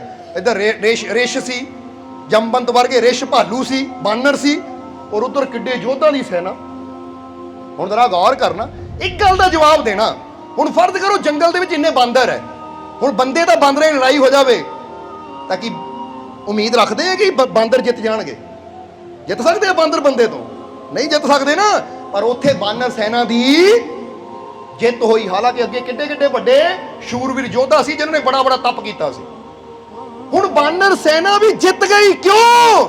ਕਿਉਂਕਿ ਉਹਨਾਂ ਨੂੰ ਰਾਮ ਦਾ, ਗੁਰੂ ਦਾ ਸਾਥ ਮਿਲ ਗਿਆ। ਬੋਲੋ ਸਮਝਦੇ ਹੋ ਕਿ ਨਹੀਂ? ਹੁਣ ਜਦੋਂ ਮੁਰਸ਼ਦ ਦਾ ਸਾਥ ਮਿਲ ਜਾਂਦਾ ਹੈ, ਜਿੱਦਾਂ ਕਿਹਾ ਜਾਂਦਾ ਨਾ ਕਿ ਪਾਂਡਵਾਂ ਨੂੰ ਕ੍ਰਿਸ਼ਨ ਦਾ ਸਾਥ ਮਿਲ ਗਿਆ, ਤਾਂ ਪਾਂਡਵਾਂ ਦੀ ਜਿੱਤ ਹੋਈ। ਬੋਲੋ ਸਮਝਦੇ ਹੋ ਕਿ ਨਹੀਂ? ਇਹ ਦੱਸਣਾ ਕੀ ਚਾਹੁੰਦੇ ਹੈ ਕਿ ਜਾਨਵਰ ਦੇ ਸਿਰ ਤੇ ਵੀ ਅਗਰ ਨਾ ਮੁਰਸ਼ਦ ਹੱਥ ਰੱਖ ਦੇਵੇ ਤਾਂ ਉਹਨੂੰ ਕੋਈ ਹਰਾ ਨਹੀਂ ਸਕਦਾ। ਤੁਸੀਂ ਤਾਂ ਫਿਰ ਵੀ ਇਨਸਾਨ ਹੋ, ਉਹ ਤੁਸੀਂ ਤਾਂ ਫਿਰ ਵੀ ਰੱਬ ਦੇ ਜੀਂਦੇ ਜਾਗਦੇ ਉਹਦੇ ਬਣਾਏ ਹੋਏ ਉਹਦਾ ਰੂਪ ਹੋ, ਕਿਉਂਕਿ ਕਹਿੰਦੇ ਬੰਦਾ ਰੱਬ ਦਾ ਰੂਪ ਹੈ। ਇਸ ਲਈ ਸ਼੍ਰੀ ਕ੍ਰਿਸ਼ਨ ਕਹਿੰਦੇ ਆਪਣੀ ਸੋਚ ਨੂੰ ਪੋਜ਼ਿਟਿਵ ਰੱਖ, ਕਿਉਂਕਿ ਸਾਨੂੰ ਪੋਜ਼ਿਟਿਵ ਹੀ ਕਹਿਣਾ ਪੈਣਾ। ਸਕਾਰਾਤਮਕ ਦਾ ਮਤਲਬ ਇਹ ਹੁੰਦਾ ਹੈ ਪੋਜ਼ਿਟਿਵ, ਅੱਛਾ ਸੋਚ ਕਿ ਮੇਰੀ ਕਦੀ ਹਾਰ ਨਹੀਂ ਹੋ ਸਕਦੀ, ਮੈਨੂੰ ਕੋਈ ਮੁਸ਼ਕਿਲ ਕਦੀ ਹਰਾ ਨਹੀਂ ਸਕਦੀ, ਮੈਂ ਹਰ ਮੁਸ਼ਕਿਲ ਚੋਂ ਬਾਹਰ ਨਿਕਲ ਸਕਦਾ ਹਾਂ, ਕਿਉਂਕਿ ਮੇਰੇ ਅੰਦਰ ਉਹ ਮੇਰੇ ਪਿਤਾ ਦੀ ਸ਼ਕਤੀ ਹੈ, ਪ੍ਰਮਾਤਮਾ ਦੀ ਸ਼ਕਤੀ ਹੈ। ਆਪਣੀ ਸੋਚ ਨੂੰ ਸਕਾਰਾਤਮਕ ਰੱਖਾਂਗੇ ਤਾਂ ਪ੍ਰਮਾਤਮਾ ਜ਼ਰੂਰ ਮਿਲੇਗਾ। ਪਰ ਬੰਦਾ ਮਾਲਾ ਤਾਂ ਫੇਰੀ ਜਾਵੇ, ਮੈਂ ਜੀ ਸਾਰੀ ਰਾਤ ਬਹਿ ਕੇ ਮਾਲਾ ਫੇਰਦਾ ਆ, ਪਰ ਅੰਦਰ ਹੀ ਨੈਗੇਟਿਵਿਟੀ ਹੋਵੇ, ਓਏ ਮੇਰੇ ਜੀਵਨ 'ਚ ਖੁਸ਼ੀਆਂ ਨਹੀਂ ਆਣੀਆਂ, ਮੇਰੇ ਜੀਵਨ 'ਚ ਸਦਾ ਬੁਰਾ ਹੀ ਹੁੰਦਾ, ਮੇਰੀ ਕਿਸਮਤ ਹੀ ਮਾੜੀ ਹੈ, ਮੇਰਾ ਮੁਕੱਦਰ ਹੀ ਮਾੜਾ ਹੈ, ਮੇਰਾ ਇਹ ਮਾੜਾ, ਮੇਰਾ ਉਹ ਮਾੜਾ। ਬੋਲੋ ਸਮਝਦੇ ਹੋ ਕਿ ਨਹੀਂ? ਤਾਂ ਹੀ ਤਾਂ ਹਜ਼ਰਤ ਅਲੀ ਕਹਿੰਦੇ ਹੈ ਕਿ ਜਿਹੜੀ ਅੱਖ ਮੁਰਸ਼ਦ ਜਾਂ ਖੁਦਾ ਦੇ ਇਸ਼ਕ 'ਚ ਰੋਂਦੀ ਹੈ, ਉਹਨੂੰ ਕਦੀ ਮੁਕੱਦਰ ਵਾਸਤੇ ਰੋਣ ਦੀ ਲੋੜ ਪੈਂਦੀ ਨਹੀਂ ਹੈ। ਹਜ਼ਰਤ ਅਲੀ ਕਹਿੰਦੇ ਮੁਕੱਦਰਾਂ ਤੇ ਉਹੀ ਰੋਂਦੇ ਐ ਜਿਨ੍ਹਾਂ ਦੇ ਅੰਦਰ ਖੁਦਾ ਜਾਂ ਮੁਰਸ਼ਦ ਦਾ ਇਸ਼ਕ ਨਾ ਹੋਵੇ। ਜਾਂ ਇਹਨੂੰ ਦੂਜੇ ਲਫ਼ਜ਼ਾਂ 'ਚ ਕਹਿ ਲਈਏ कि जिस दिल में खुदा और मुर्शिद की मोहब्बत रहती है उस दिल में चिंता या डर नहीं रहता। जरा हुण समझ लो, हुण तुसीं चेक करो तुहाडे दिल 'च की रहिंदा है। बंदा कह तां दिंदा मैनूं बड़ा प्यार अपने रब नाल, बड़ा यकीन है अपने रब ते, बड़ा प्यार है अपने गुरु मुर्शिद नाल, पर फिर भी डरदा है। आज ही कोई नींबू रख गया सी घर दे बाहर, आज ही फलाना ना कोई कोठे ते ਇੱਟ ਸਿੱਟ ਗਿਆ ਸੀ ਸਾਡੇ, आ फलाना जी चूरा पूरा इदां कर गया, ਉਹ ਕਮਾਲ ਦੀ ਗੱਲ ਹੈ। ਇਸ਼ਕ ਹੈ ਮੁਰਸ਼ਦ ਦੇ ਨਾਲ, ਉਹ ਪ੍ਰਮਾਤਮਾ ਦੇ ਨਾਲ, ਤਾਂ ਡਰਦੇ ਕਾਹਤੋਂ ਹੈ? ਆ ਨਾਰੀਅਲ ਤੋਂ ਡਰੀ ਜਾਂਦੇ, ਸੁਰਖੀ ਬਿੰਦੀਆਂ ਤੋਂ ਡਰੀ ਜਾਂਦੇ। ਕਈ ਕਹਿੰਦੇ ਮੇਰੇ ਘਰ ਦੇ ਬਾਹਰ ਕੋਈ ਸੁਰਖੀ ਬਿੰਦੀ ਨਾ ਸੈੱਟ ਜਿਹਾ ਰੱਖਿਆ, ਮੇਕਅਪ ਸੈੱਟ, ਇਹ ਚੰਗੀ ਗੱਲ ਹੈ, ਚੱਕ ਕੇ ਲਾਓ, ਦੁਕਾਨ ਤੋਂ ਜ਼ਰੂਰੀ ਖਰੀਦਣੀ ਹੈ, ਬਲਕਿ ਲਿਖ ਕੇ ਲਾ ਦਿਓ ਕਿ ਜਿਹੜਾ ਦਿਲ ਕਰੇ ਸੁਰਖੀ ਬਿੰਦੀ ਨਾ ਕਿਸੇ ਦੇ ਘਰ ਅੱਗੇ ਰੱਖਣ ਨੂੰ, ਮੇਰੇ ਘਰ ਅੱਗੇ ਰੱਖੋ। ਭਾਈ ਜੇ ਜ਼ਿਆਦਾ ਕੋਈ ਰੱਖੇਗਾ ਤਾਂ ਚੰਗੀ ਗੱਲ ਹੈ, ਫਾਇਦਾ ਤੁਹਾਡਾ ਹੀ ਹੈ ਨਾ, 15 20 100 50 ਬਚੇਗਾ ਹੀ। ਉਹੀ ਸੁਰਖੀ ਬਿੰਦੀ ਨੂੰ ਇਸਤੇਮਾਲ ਕਰੋ, ਆਨੰਦ ਲਓ ਜ਼ਿੰਦਗੀ ਦਾ। ਜੇ ਨਹੀਂ ਇਸਤੇਮਾਲ ਕਰਨੀ, ਦੁਕਾਨ ਤੇ ਵੇਚ ਦਿਓ ਚੱਕ ਕੇ, 10 20 ਆਏਗਾ ਹੀ ਕੁਛ ਨਾ ਕੁਛ। ਡਰਨਾ ਕਿਉਂ ਹੈ ਅਸੀਂ? ਉਹ ਜਿਨ੍ਹਾਂ ਦਿਲਾਂ 'ਚ ਮੁਰਸ਼ਦ ਦਾ ਜਾਂ ਖੁਦਾ ਦਾ ਜਾਂ ਪਰਮਾਤਮਾ ਪ੍ਰਭੂ ਦਾ ਪਿਆਰ ਵਿਸ਼ਵਾਸ ਹੁੰਦਾ ਨਾ, ਉਹ ਇਦਾਂ ਦੀਆਂ ਚੀਜ਼ਾਂ ਤੋਂ ਨਹੀਂ ਡਰਦੇ। ਪਰ ਬੰਦਾ ਕਹਿ ਦਿੰਦਾ ਹੈ ਮੈਨੂੰ ਆਪਣੇ ਰੱਬ ਤੇ ਬੜਾ ਪਿਆਰ ਹੈ, ਮੈਨੂੰ ਰੱਬ ਤੇ ਪੂਰਾ ਵਿਸ਼ਵਾਸ ਹੈ, ਤਾਂ ਮਾੜੀਆਂ ਮਾੜੀਆਂ ਗੱਲਾਂ ਤੋਂ डरता है। तो फिर इत्थों पता की लगता है कि जिस दिल में खुदा और मुर्शद की मोहब्बत रहती है, उस दिल में डर और फिक्र नहीं रहती। हुण जे तुहाडे अंदर अज भी डर है, अज भी फिक्र है, क्योंकि साडे को तो बेनती आती रहती है, कोई पानी डोल गया साडे घर दे मोरे, कोई आ फलानी चीज़ रख गया साडे घर दे मोरे, कोई इदां रख गया साडे घर दे मोरे। कमाल दी गल है। सानू तां अज वो शायद इत्थे जीव आए नहीं, आ तुहाडे जलंधर ही ना, जलंधर जो करतारपुर रोड पर जाइए तो सराए खास इदा कोई पिंड पैंदा ना, इदा ਉਹਦੇ लागे कोई पिंड है, उत्थों जीव आए, दरबार तो नामदान लिया, पहला YouTube ਤੇ सत्संग सुनिया, फिर नामदान लिया। तो काफ़ी साल पहला की गल है, एक दिन वो पति पत्नी आए, तो आके उन्होंने मोबाइल ते फोटो दिखाई, कहते मालको किसी ने घर किया सी इदा, की सी? कहते असीं ब्याह गए सी, किते शादी गए सी, रात को जो जागो तो वापस आए 12 साढ़े 12 1 बजे का टाइम सी, तो घर के बाहर ना किसी ने मुर्गा, काला मुर्गा मार के, उसकी धौन भी पई है, मुर्गा भी पिया, तो लहू ही लहू गया साढ़े घर के मोरे। कहते घर वाली तो डर गई, घर वाली तो डर गई। पर मैं उन्होंने कहा मालकां की गल नहीं सुनी कि मालकां ने की किया है कि ये चीज़ां बड़ियां छोटियां, तो साडे मालिक की रहमत बहुत बड़ी है। वो लिया पानी लिया, धोए नूं कुछ नहीं हुंदा, ये मुर्गियां ने साडा की बिगाड़ना है, ये मुर्गियां ने साडा की बिगाड़ना है, जब साडी रक्षा करने वाला साडा मालिक साडे। बोलो समझदे हो कि नहीं? वो कहती मुर्गा काला है, तो कहता फिर की है मुर्गा काला है? और जे मुर्गा काला है तो साडे नाल भी काली कंबली वाला है, क्योंकि मोढे जिद्दां कहंदे ने हत्थ विच खुंडा ते मोढे उत्ते लोई है, जिहदे लड़ असीं लगे हां ओहदे वर्गा ना। इस करके विश्वास होना चाहिए है, उधर काला मुर्गा ते इधर काली कंबली, हुण किहड़ी बड़ी है? बोलो समझदे हो कि नहीं? ताही तो कहते कि दिल की आंखों से काम लेता हूं, उनके दामन को थाम लेता हूं, दूर हो जाती हैं सारी मुश्किलें जब काली कंबली वाले का नाम। हम दिल दी अखां ना काम लो, आ अखां ना काम ना लो, क्योंकि आ अखां ना दुनियावी अखां ना काम लवांगे तो इन्होंने उही दिखाना जो सामने है, खून, मुर्गा, जादू टूना। पर जे दिल दी अखां ना देखांगे तो फिर कहना है वो दिल च मेरा मालिक रहिंदा, चीज़ां नथिंग है ही कुछ नहीं। जिद्दां हाथी के उपर कोई मच्छर बैठे उड़ जाए, हाथी नूं पता नहीं लगना। बोलो समझदे हो कि नहीं? पता लगना हाथी नूं, उहदे उत्ते मक्खी आई बैठी और चली गई। एक कहावत है ना, कहते एक बार एक मच्छर आया हाथी के कंन च आके कहंदा, ओ हाथी मैं तेरे नाल कुश्ती लड़ना चाहता, लड़न नूं तैयार है कि नहीं? हुण हाथी बेचारे ने सुनिया ही कुछ नहीं, क्योंकि भी भी की सुननी है। मच्छर ने 10 बारी किया तो बाद चो अपनी बांह दे हथ कहंदा, देखिया डराता इहनूं, मन्निया ही नहीं लड़न नूं, डराता मैं इहनूं। जाके ना मच्छरां विच अपनी सिफत करे, ओ मैं तो हाथी नूं ललकारिया सी, आजा मेरे नाल कुश्ती लड़ना है, पर देखिया मैं 10 बार ललकारिया, हाथी ने जवाब नहीं दिता, डरदा चला गया अगे नूं। हुण मच्छर तो उसदी तारीफ करन लगे, पर यह पता कि हाथी बेचारे नूं तो पता भी है नहीं कि मच्छर ने की भी की, किधर आया तो किधर गया। वो इदां ही तुहानूं भी कोई ललकारे ना, तेनू बर्बाद कर दूं, तेनू तबाह कर दूं, तेनू ये कर दूं, वो कर दूं, और डरो ना, मच्छर है भी करनगे चले जाणगे, तुहाडा बाल नहीं विंगा हुंदा। तुहाडी रक्षा करना तुहाडा मालिक समर्थ, वो परमात्मा प्रभु कोई छोटी शक्ति नहीं है, वो बहुत बड़ी ताकत है जिन्हें तुहानू पैदा किया है। और जिद्दां दसी ना, जिसका साहिब डाढा होए तिसनू मार ना सके। कह दो एक बार फिर, जिसका साहिब तिसनू मार ना सके, तो फिर यकीन है कि नहीं गल ते? फिर डरते क्यों, फिर चिंता क्यों करते हो? अज तो इन्हां चीज़ों की परवाह नहीं करनी, चाहे चौराहे किसी ने कुछ किया होवे, जितों सारी दुनिया डरती है, तुसीं बेफिक्र हो के ना लत्त मार के लंघ दे हो, लै ये तो साडे पैरों की ठोकर च है, समझते कुछ नहीं इन्हां नूं। ਔਰ ਵਾਕਈ ਇਹ ਗੱਲ, ਕਿਉਂਕਿ ਬੁਰੀ ਚੀਜ਼ ਉਦੋਂ ਹੀ ਸਾਡਾ ਬੁਰਾ ਕਰਦੀ ਹੈ ਜਦੋਂ ਇਹ ਉੱਤੇ ਵਿਸ਼ਵਾਸ ਕਰ ਲੈਂਦੇ ਕਿ ਮੇਰਾ ਬੁਰਾ ਹੋਣਾ ਹੈ। ਤਾਂ ਜੇ ਵਿਸ਼ਵਾਸ ਹੀ ਸਾਡਾ ਇਹ ਹੋਵੇ ਕਿ ਮੇਰੀ ਰੱਖਿਆ ਕਰਨ ਵਾਲਾ ਜਿਸ ਕੋ ਰਾਖੇ ਸਾਈਆਂ, ਉਹ ਮੇਰੀ ਰੱਖਿਆ ਕਰਨ ਵਾਲਾ ਮੇਰਾ ਮਾਲਿਕ ਹੈ, ਤਾਂ ਇਹ ਚੀਜ਼ਾਂ, ਇਹ ਜੰਤਰ ਮੰਤਰ ਮੇਰਾ ਕੁਝ ਵਿਗਾੜ ਨਹੀਂ ਸਕਦੇ, ਕਿਉਂਕਿ ਇਹ ਛੋਟੀਆਂ ਚੀਜ਼ਾਂ ਤਾਂ ਮੇਰਾ ਮਾਲਿਕ ਬਹੁਤ ਬੜਾ ਹੈ। ਇਸ ਲਈ ਉਹ ਆਦਮੀ ਦੀ ਗੱਲ ਬਹੁਤ ਵਧੀਆ ਲੱਗੀ ਕਿ ਫਿਰ ਕੀ ਹੋਇਆ, ਮੁਰਗਾ ਕਾਲਾ ਹੈ ਤਾਂ ਸਾਡਾ ਮੁਰਸ਼ਦ ਹੀ ਕਾਲੀ ਕੰਬਲੀ ਵਾਲਾ ਆ। ਕਹਿੰਦੇ ਕੀ ਡਰਨਾ ਨਾ ਕਾਲੀਆਂ ਮੁਰਗੀਆਂ ਤੋਂ। ਇਸ ਲਈ ਸਮਝਣਾ ਜ਼ਰਾ, ਅੱਜ ਬੰਦਾ ਕਹਿੰਦਾ ਘਰ 'ਚ ਬਰਕਤ ਚਲੀ, ਕਾਲੇ ਘੋੜੇ ਦੀ ਨਾਲ ਲਗਾ ਦਿਓ, ਘਰ 'ਚ ਨਜ਼ਰ ਨਹੀਂ ਲੱਗਣੀ। ਉਹ ਕਾਲੇ ਘੋੜਿਆਂ ਮਗਰ ਹੀ ਦੌੜਦੇ ਫਿਰਿਓ ਕਿ ਨਜ਼ਰ ਤੋਂ ਬਚਾਏਗਾ ਘੋੜਾ। ਘੋੜੇ ਨੇ ਤੁਹਾਨੂੰ ਨਜ਼ਰ ਤੋਂ ਕੀ ਬਚਾਉਣਾ ਹੈ? ਜਾਨਵਰਾਂ ਨੇ ਤੁਹਾਨੂੰ ਕੀ ਬਚਾਉਣਾ ਹੈ? ਤੁਹਾਨੂੰ ਬਚਾਉਣ ਵਾਲੀ ਸਭ ਤੋਂ ਬੜੀ ਸ਼ਕਤੀ ਤੁਹਾਡੇ ਅੰਦਰ ਬੈਠੀ ਹੈ, ਉਹਦੇ ਨਾਲ ਜੁੜੋ, ਉਹ ਬਚਾਏਗਾ ਹਰ ਜਗ੍ਹਾ, ਕਿਉਂਕਿ ਇੱਥੇ ਉੱਥੇ ਰਖਵਾਲਾ ਮੇਰਾ ਸਤਿਗੁਰ। ਹੁਣ ਜਿਹਨੇ ਬਚਾਣਾ ਹੈ ਉਹਦੇ ਨਾਲ ਜੁੜਦੇ ਨਹੀਂ ਤਾਂ ਦੌੜੇ ਫਿਰਦੇ ਇੱਧਰ ਉੱਧਰ। ਸਮਝੋ ਜ਼ਰਾ ਇਸ ਚੀਜ਼ ਨੂੰ। तो फिर कमांगे कि दिल की आंखों से काम लेता हूं। ਇੱਥੇ ਆਪਾਂ ਆ ਅੱਖਾਂ ਨਾਲ ਨਹੀਂ ਦੇਖਣਾ, ਕਿਉਂਕਿ ਇਹ ਅੱਖਾਂ ਦੁਨੀਆ ਨੂੰ ਦੇਖਣ ਵਾਸਤੇ ਮਿਲੀਆਂ ਹੈ। ਔਰ ਸਮਝਦੇ ਹੋ ਕਿ ਨਹੀਂ? ਜਿੱਦਾਂ ਕਿਸੇ ਨੇ ਬੁੱਲੇ ਸ਼ਾਹ ਨੂੰ ਪੁੱਛਿਆ ਸੀ, ਬੁੱਲਿਆ ਖੁਦਾ ਕਿੱਥੇ ਹੈ? ਤਾਂ ਉਸ ਵੇਲੇ ਉਹ ਕਹਿੰਦਾ ਆ ਜਾ ਦਿਖਾਵਾਂ। ਹੁਣ ਕਹਿੰਦੇ ਜਦੋਂ ਨਾ ਬੁੱਲੇ ਸ਼ਾਹ ਨਾਲ ਲੈ ਕੇ ਕਹਿੰਦੇ ਹੈ ਕਿੱਥੇ ਦੱਸ, ਕਹਿੰਦਾ ਆ ਜਾ, ਲੈ ਕੇ ਮੁਰਸ਼ਦ ਦੇ ਕੋਲ ਪਹੁੰਚ ਗਏ। ਕਹਿੰਦੇ ਮੈਂ ਤੈਨੂੰ ਪੁੱਛਿਆ ਖੁਦਾ ਕਿੱਥੇ, ਤੂੰ ਇੱਥੇ ਲੈ ਆਇਆ, ਖੁਦਾ ਕਿੱਥੇ ਹੈ? ਉਹ ਕਹਿੰਦਾ ਉਹ ਸਾਹਮਣੇ ਤਾਂ ਬੈਠਾ ਹੈ।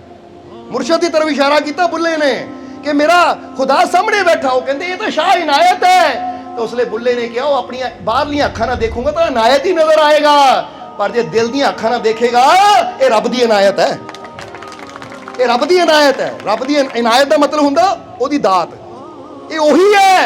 क्योंकि रब देखण वास्ते चमड़ी दियां नहीं, यानी ये बाहरलियां नहीं, प्रेम दियां अखा चाहिदियां।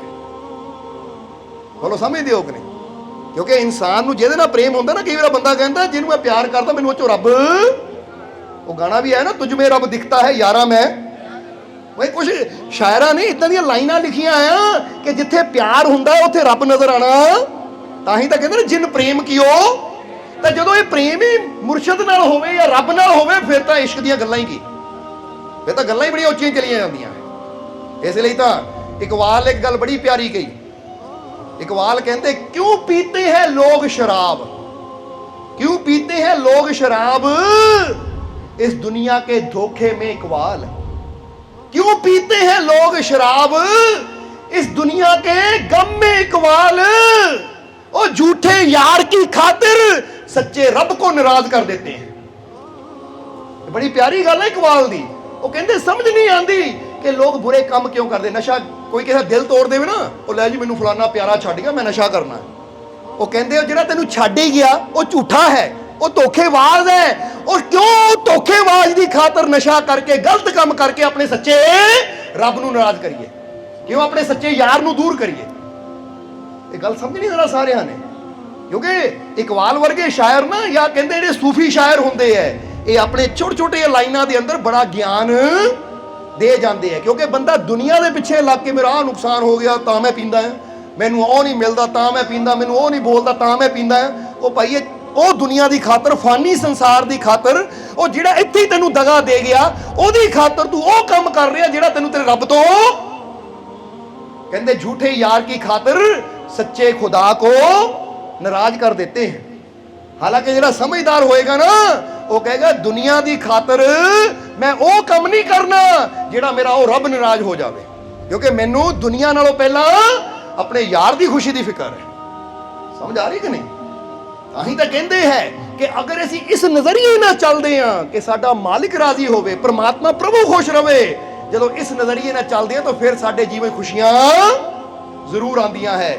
ਤਾਂ ਜੇ ਅਸੀਂ ਦੁਨੀਆ ਨੂੰ ਖੁਸ਼ ਕਰਨ ਤੁਰੇ ਰਹਿੰਦੇ ਹਾਂ ਤਾਂ ਫਿਰ ਗੱਲ ਯਾਦ ਰੱਖੋ, ਜਿੰਨੀ ਮਰਜ਼ੀ ਕੋਸ਼ਿਸ਼ ਕਰ ਲਓ ਦੁਨੀਆ ਕਦੀ ਖੁਸ਼ ਹੋਈ ਹੈ? ਜਵਾਬ ਦੇਣਾ ਸਾਰਿਆਂ ਨੇ।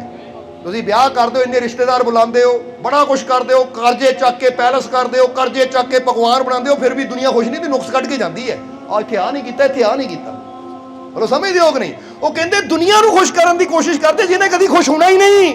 ਉਹ ਕਦੀ ਰੱਬ ਨੂੰ ਖੁਸ਼ ਕਰਨ ਦੀ ਕੋਸ਼ਿਸ਼ ਕਰ ਲਓ, ਜਿਹੜਾ ਤਿਆਰ ਬੈਠਾ ਕਿ ਤੂੰ ਕੋਸ਼ਿਸ਼ ਕਰ ਮੈਂ ਖੁਸ਼ ਹੋਣ ਨੂੰ ਤਿਆਰ ਹਾਂ, ਕਦੀ ਉਹਦੀ ਕੋਸ਼ਿਸ਼ ਹੀ ਨਹੀਂ ਕਰਦੇ। ਉਹ ਜਿਹੜਾ ਰਹਿਮਤ ਕਰਨ ਨੂੰ ਤਿਆਰ ਹੈ, ਜਿਹੜਾ ਝੋਲੀਆਂ ਖੁਸ਼ੀਆਂ ਨਾਲ ਭਰਨ ਨੂੰ ਤਿਆਰ ਆ, ਕਦੀ ਉਹਨੂੰ ਖੁਸ਼ ਕਰਨ ਦੀ ਖਾਤਰ ਅਸੀਂ ਇੰਨੀ ਮਿਹਨਤ ਨਹੀਂ ਕਰਦੇ।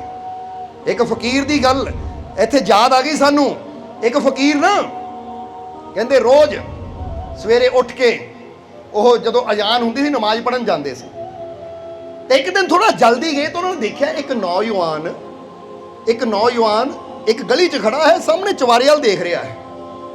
ਤਾਂ ਉਹਨਾਂ ਨੇ ਦੇਖਿਆ, ਨੌਜਵਾਨ ਤੂੰ ਇੱਥੇ ਕੀ ਕਰ ਰਿਹਾ, ਚੁਬਾਰੇ ਵੱਲ ਕੀ ਦੇਖ ਰਿਹਾ ਹੈ, ਕਿੰਨੀ ਕੁ ਦੇਰ ਦਾ ਖੜਾ ਹੈ? ਕਹਿੰਦਾ ਜੀ ਮੈਂ ਕੱਲ ਰਾਤ ਦਾ ਯਾਨੀ ਰਾਤ ਦਾ ਖੜਾ ਹਾਂ, ਮੈਂ ਅੱਜ ਸਵੇਰ ਹੋ ਗਈ, ਕੱਲ ਰਾਤ ਯਾਨੀ ਪਿਛਲੀ ਰਾਤ ਦਾ ਖੜਾ ਹੈ, ਅੱਜ ਸਵੇਰ ਹੋ ਗਈ। ਕਹਿੰਦੇ ਹੈ ਇੰਨਾ ਟਾਈਮ ਇੱਥੇ, ਇੰਨਾ ਵਕਤ ਹੋ ਗਿਆ, ਕਾਹਦੇ ਵਾਸਤੇ ਖੜਾ ਆ? ਕਹਿੰਦਾ ਜੀ ਆਹ ਕਰਨਾ, ਮੈਂ ਪਿਆਰ ਕਰਦਾ, ਉਹ ਮੇਰਾ ਪ੍ਰੇਮੀ ਇੱਥੇ ਰਹਿੰਦਾ ਹੈ, ਬਸ ਉਹ ਕਦੀ ਕਦੀ ਖਿੜਕੀ ਖੋਲ ਕੇ ਬਾਹਰ ਆ ਜਾਂਦਾ, ਇੱਕ ਝਲਕ ਨੂੰ ਤਰਸ ਰਿਹਾ ਮੈਂ। ਇਸ਼ਕ ਇੰਨਾ ਹੈ ਕਿ ਸਾਰੀ ਰਾਤ ਉਹਦੇ ਦੀਦਾਰ ਵਾਸਤੇ ਖੜਾ ਹੈ, ਪਰ ਅੱਜ ਉਹ ਦਿਸਿਆ ਹੀ ਨਹੀਂ, ਤਾਂ ਖੜਾ ਇੰਤਜ਼ਾਰ ਕਰ ਰਿਹਾ ਹਾਂ। ਕਹਿੰਦੇ ਜਦੋਂ ਇੰਨੀ ਗੱਲ ਕਹੀ ਫਕੀਰ ਬੜਾ ਰੋਏ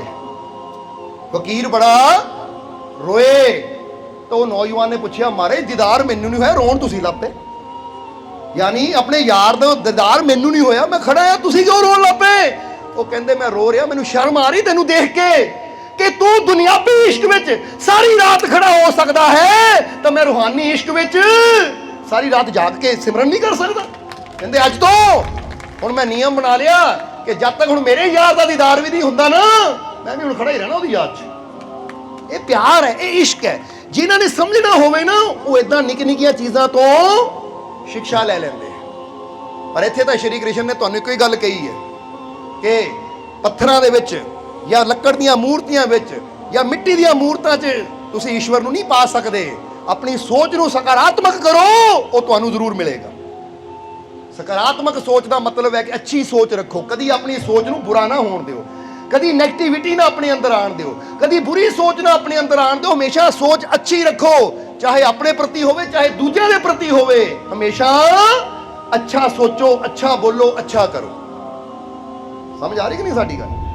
ਕਿਉਂਕਿ ਜੇ ਕੋਈ ਬੁਰਾ ਵੀ ਕਰ ਰਿਹਾ ਨਾ, ਤਾਂ ਜਿੱਦਾਂ ਸਰਦਾਰ ਪਟੇਲ ਦਾ ਨਾਮ ਤੁਸੀਂ ਸੁਣਿਆ ਹੀ ਹੋਏਗਾ ਕਿ ਇੰਡੀਆ ਆਜ਼ਾਦ ਹੋਣ ਤੋਂ ਬਾਅਦ ਉਹਨਾਂ ਨੇ ਪ੍ਰਧਾਨ ਮੰਤਰੀ ਬਣਨਾ ਸੀ, ਪਰ ਫਿਰ ਮਹਾਤਮਾ ਗਾਂਧੀ ਨਾਲ ਗੱਲਬਾਤ ਹੋਈ, ਕੋਈ ਬੈਠਕ ਹੋਈ, ਉਸ ਤੋਂ ਬਾਅਦ ਫਿਰ ਜਵਾਹਰ ਲਾਲ ਨਹਿਰੂ ਨੂੰ ਪਹਿਲਾ ਪ੍ਰਧਾਨ ਮੰਤਰੀ ਇੰਡੀਆ ਦਾ ਬਣਾਇਆ ਗਿਆ, ਤਾਂ ਉਹ ਉਪ ਪ੍ਰਧਾਨ ਮੰਤਰੀ ਬਣੇ। ਯਾਨੀ ਪ੍ਰਧਾਨ ਮੰਤਰੀ ਤੋਂ ਬਾਅਦ ਉਪ ਪ੍ਰਧਾਨ ਮੰਤਰੀ ਸਰਦਾਰ ਪਟੇਲ ਬਣੇ। ਪਰ ਜਰਾ ਸਮਝਣਾ ਸਾਰਿਆਂ ਨੇ, ਹੁਣ ਉਹਨਾਂ ਦਾ ਜ਼ਿਕਰ ਅਸੀਂ ਕਿਉਂ ਕਰ ਰਹੇ ਹਾਂ ਕਿ ਜਿਸ ਤਰ੍ਹਾਂ ਦੱਸਿਆ ਕਿ ਆਪਣਾ ਵੀ ਭਲਾ ਕਰਨਾ ਹੈ ਤਾਂ ਦੂਜਿਆਂ ਨੂੰ ਵੀ ਖੁਸ਼ੀ ਦੇਣ ਦੀ ਕੋਸ਼ਿਸ਼ ਕਰਨੀ ਹੈ। ਕਹਿੰਦੇ ਸਰਦਾਰ ਪਟੇਲ ਦੀ ਜੀਵਨ ਦਾ ਬੜੀ ਪਿਆਰੀ ਘਟਨਾ ਹੈ। ਉਹ ਇੱਕ ਵਾਰ ਸਮਝਾ ਰਹੇ ਸੀ ਕਿ ਦਿਲ 'ਚ ਗੁੱਸਾ ਨਾ ਰੱਖੋ, ਕਿਸੇ ਵਾਸਤੇ ਨਫ਼ਰਤ ਨਾ ਰੱਖੋ, ਔਰ ਅਗਰ ਕਿਸੇ ਦਿਲ 'ਚ ਗੁੱਸਾ ਹੈ ਤਾਂ ਥੁੱਕ ਦਿਓ। ਜਿਹਦਾ ਬੰਦਾ ਕਹਿੰਦਾ ਗੁੱਸਾ ਥੁੱਕ ਯਾਰ, ਸ਼ਾਂਤੀ ਨਾਲ ਜ਼ਿੰਦਗੀ ਜੀ।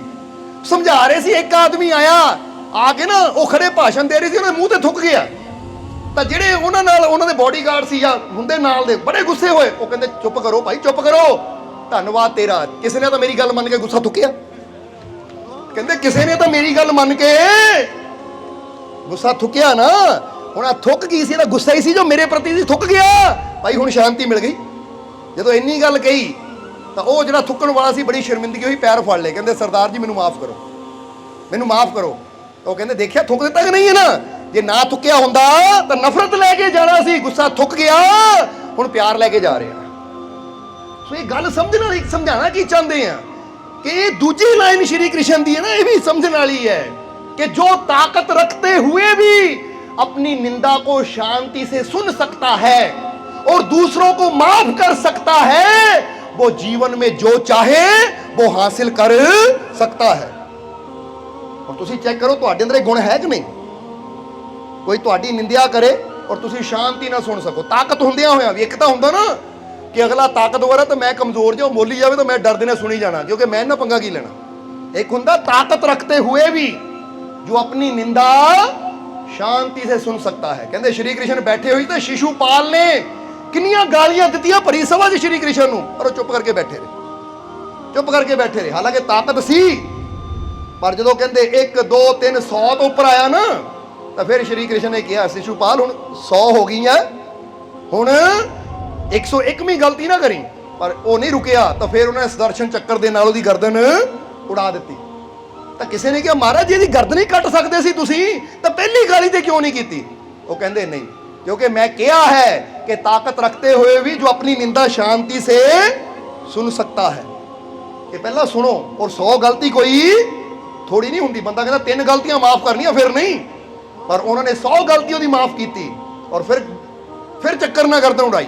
ਹੁਣ ਇੱਥੇ ਉਹ ਦੱਸਣਾ ਕੀ ਚਾਹੁੰਦੇ ਹੈ ਕਿ ਅਗਰ ਅਸੀਂ ਆਪਣੇ ਆਪ ਤੇ ਇੰਨਾ ਕੰਟਰੋਲ ਕਰ ਸਕਦੇ ਹਾਂ ਕਿ ਕੋਈ ਸਾਨੂੰ ਬੁਰਾ ਬੋਲੇ ਅਸੀਂ ਸ਼ਾਂਤ ਰਹਿ ਸਕਦੇ ਹਾਂ ਔਰ ਦੂਜਿਆਂ ਨੂੰ क्षमा ਕਰ ਸਕਦੇ ਹਾਂ, ਤਾਂ ਫਿਰ ਸਾਡੇ ਅੰਦਰ ਉਹ ਤਾਕਤ ਆ ਜਾਂਦੀ ਹੈ, ਉਹ ਸਹਿਣ ਸ਼ਕਤੀ ਜਾਂ ਸਾਡਾ ਉਹ ਸਬਰ ਸਾਨੂੰ ਉਸ ਉਚਾਈ ਤੇ ਲੈ ਜਾਂਦਾ ਕਿ ਜੀਵਨ 'ਚ ਜੋ ਸੋਚ ਲਈਏ ਅਸੀਂ ਉਹ ਹਾਸਿਲ ਕਰ ਸਕਦੇ ਹਾਂ। ਅੱਜ ਬੰਦਾ ਕਹਿੰਦਾ ਜੀ ਮੈਂ ਮੰਜ਼ਿਲ ਨੂੰ ਪਾਣਾ ਚਾਹੁੰਦਾ, ਹਾਸਿਲ ਨਹੀਂ ਹੁੰਦੀ, ਪਰ ਕੀ ਸਾਡੇ ਅੰਦਰ ਸਹਿਣ ਸ਼ਕਤੀ ਹੈ?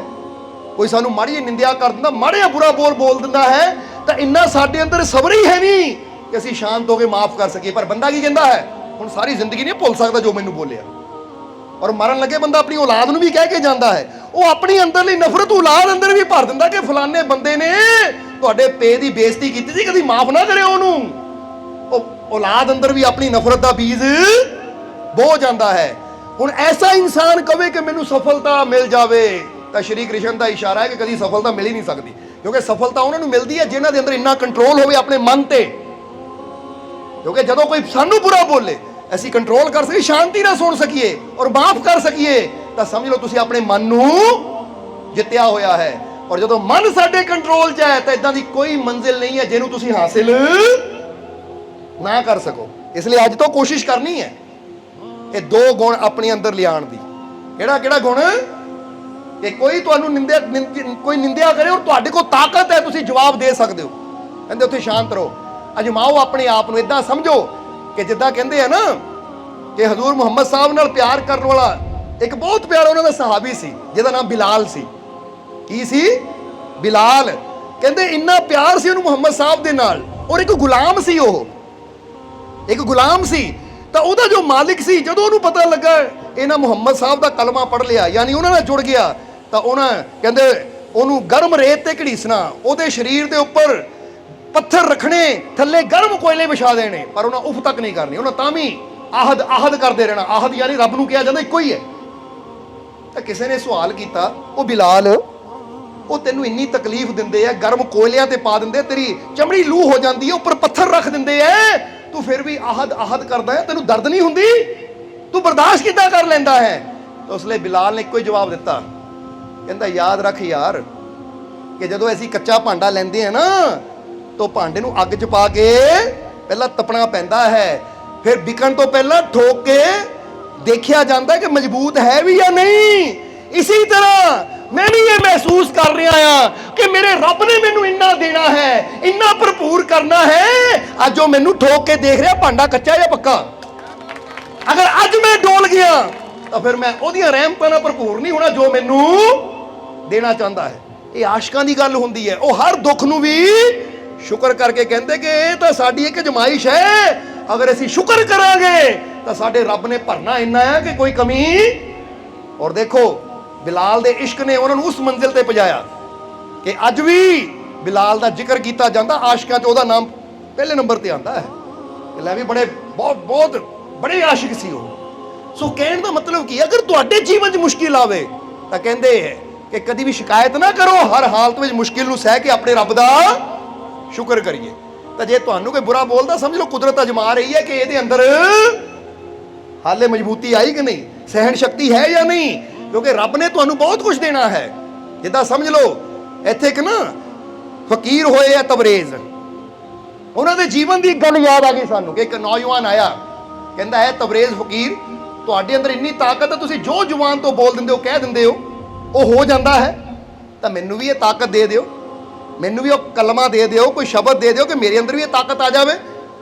ਜਦੋਂ ਮਗਰ ਪੈ ਗਿਆ ਤਾਂ ਉਸ ਵੇਲੇ ਕਿ ਮੈਨੂੰ ਤਾਕਤ ਚਾਹੀਦੀ ਹੈ, ਮੈਨੂੰ ਕਲਮਾ ਦੱਸੋ, ਸ਼ਬਦ ਦੱਸੋ, ਤਾਂ ਤਬਰੇਜ਼ ਨੇ ਕਿਹਾ ਉਹ ਇਦਾਂ ਕਰ, ਤੈਨੂੰ ਇਹ ਕਲਮਾ ਦੇਵਾਂਗੇ, ਪਰ ਪਹਿਲਾਂ ਨਾ ਅੱਜ ਤੂੰ ਸਾਰਾ ਦਿਨ ਇਹ ਪੇੜ ਥੱਲੇ ਬੈਠਣਾ ਹੈ, ਸ਼ਾਮ ਜਦੋਂ ਸੂਰਜ ਡੁੱਬੇਗਾ ਫਿਰ ਸਾਡੇ ਕੋਲ ਆ ਜੀ। ਕਹਿੰਦੇ ਉਹਨੂੰ ਹੁਕਮ ਕਰਕੇ ਨਾ ਚਲੇ ਗਏ, ਉਹ ਪੇੜ ਥੱਲੇ ਬਹਿ ਗਿਆ ਸਾਰਾ ਦਿਨ। ਹੁਣ ਜਦੋਂ ਪੇੜ ਥੱਲੇ ਬੈਠਾ ਸੀ, ਸ਼ਾਮ ਹੋਣ ਵਾਲੀ ਸੀ, ਤਾਂ ਕੀ ਦੇਖਿਆ, ਇੱਕ ਬਜ਼ੁਰਗ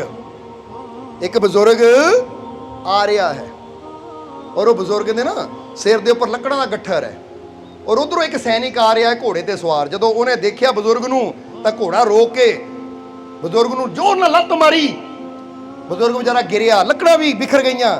ਤਾਂ ਉਹ ਸੈਨਿਕ ਨੇ ਕਿਹਾ ਜਲਦੀ ਇਹ ਲੱਕੜਾਂ ਇਕੱਠੀਆਂ ਕਰਕੇ ਮੇਰੇ ਘੋੜੇ ਤੇ ਰੱਖ ਦੇ, ਇਹ ਲੱਕੜਾਂ ਮੈਂ ਆਪਣੇ ਘਰ ਲੈ ਜਾਣੀਆਂ ਹੈ, ਕਿਉਂਕਿ ਆਪਣੀ ਸੈਨਾ ਦੀ ਪਦਵੀ ਦਾ ਰੋਹ ਪਾਇਆ ਉਹਨੇ। ਇਹ ਨੌਜਵਾਨ ਦੇਖ ਰਿਹਾ ਸੀ, ਬੜਾ ਗੁੱਸਾ ਚੜਿਆ ਇਹਨੂੰ, ਬੜਾ ਕ੍ਰੋਧ ਆਇਆ, ਗੁੱਸਾ ਆਇਆ ਕਿ ਭਾਈ ਇਹ ਬਜ਼ੁਰਗ ਨੂੰ ਕਿੱਦਾਂ ਸੈਨਿਕ ਨੇ ਲੱਤ ਮਾਰੀ, ਉਹਦੀ ਲੱਕੜਾਂ ਵੀ ਖੋਹ ਕੇ ਲੈ ਗਿਆ।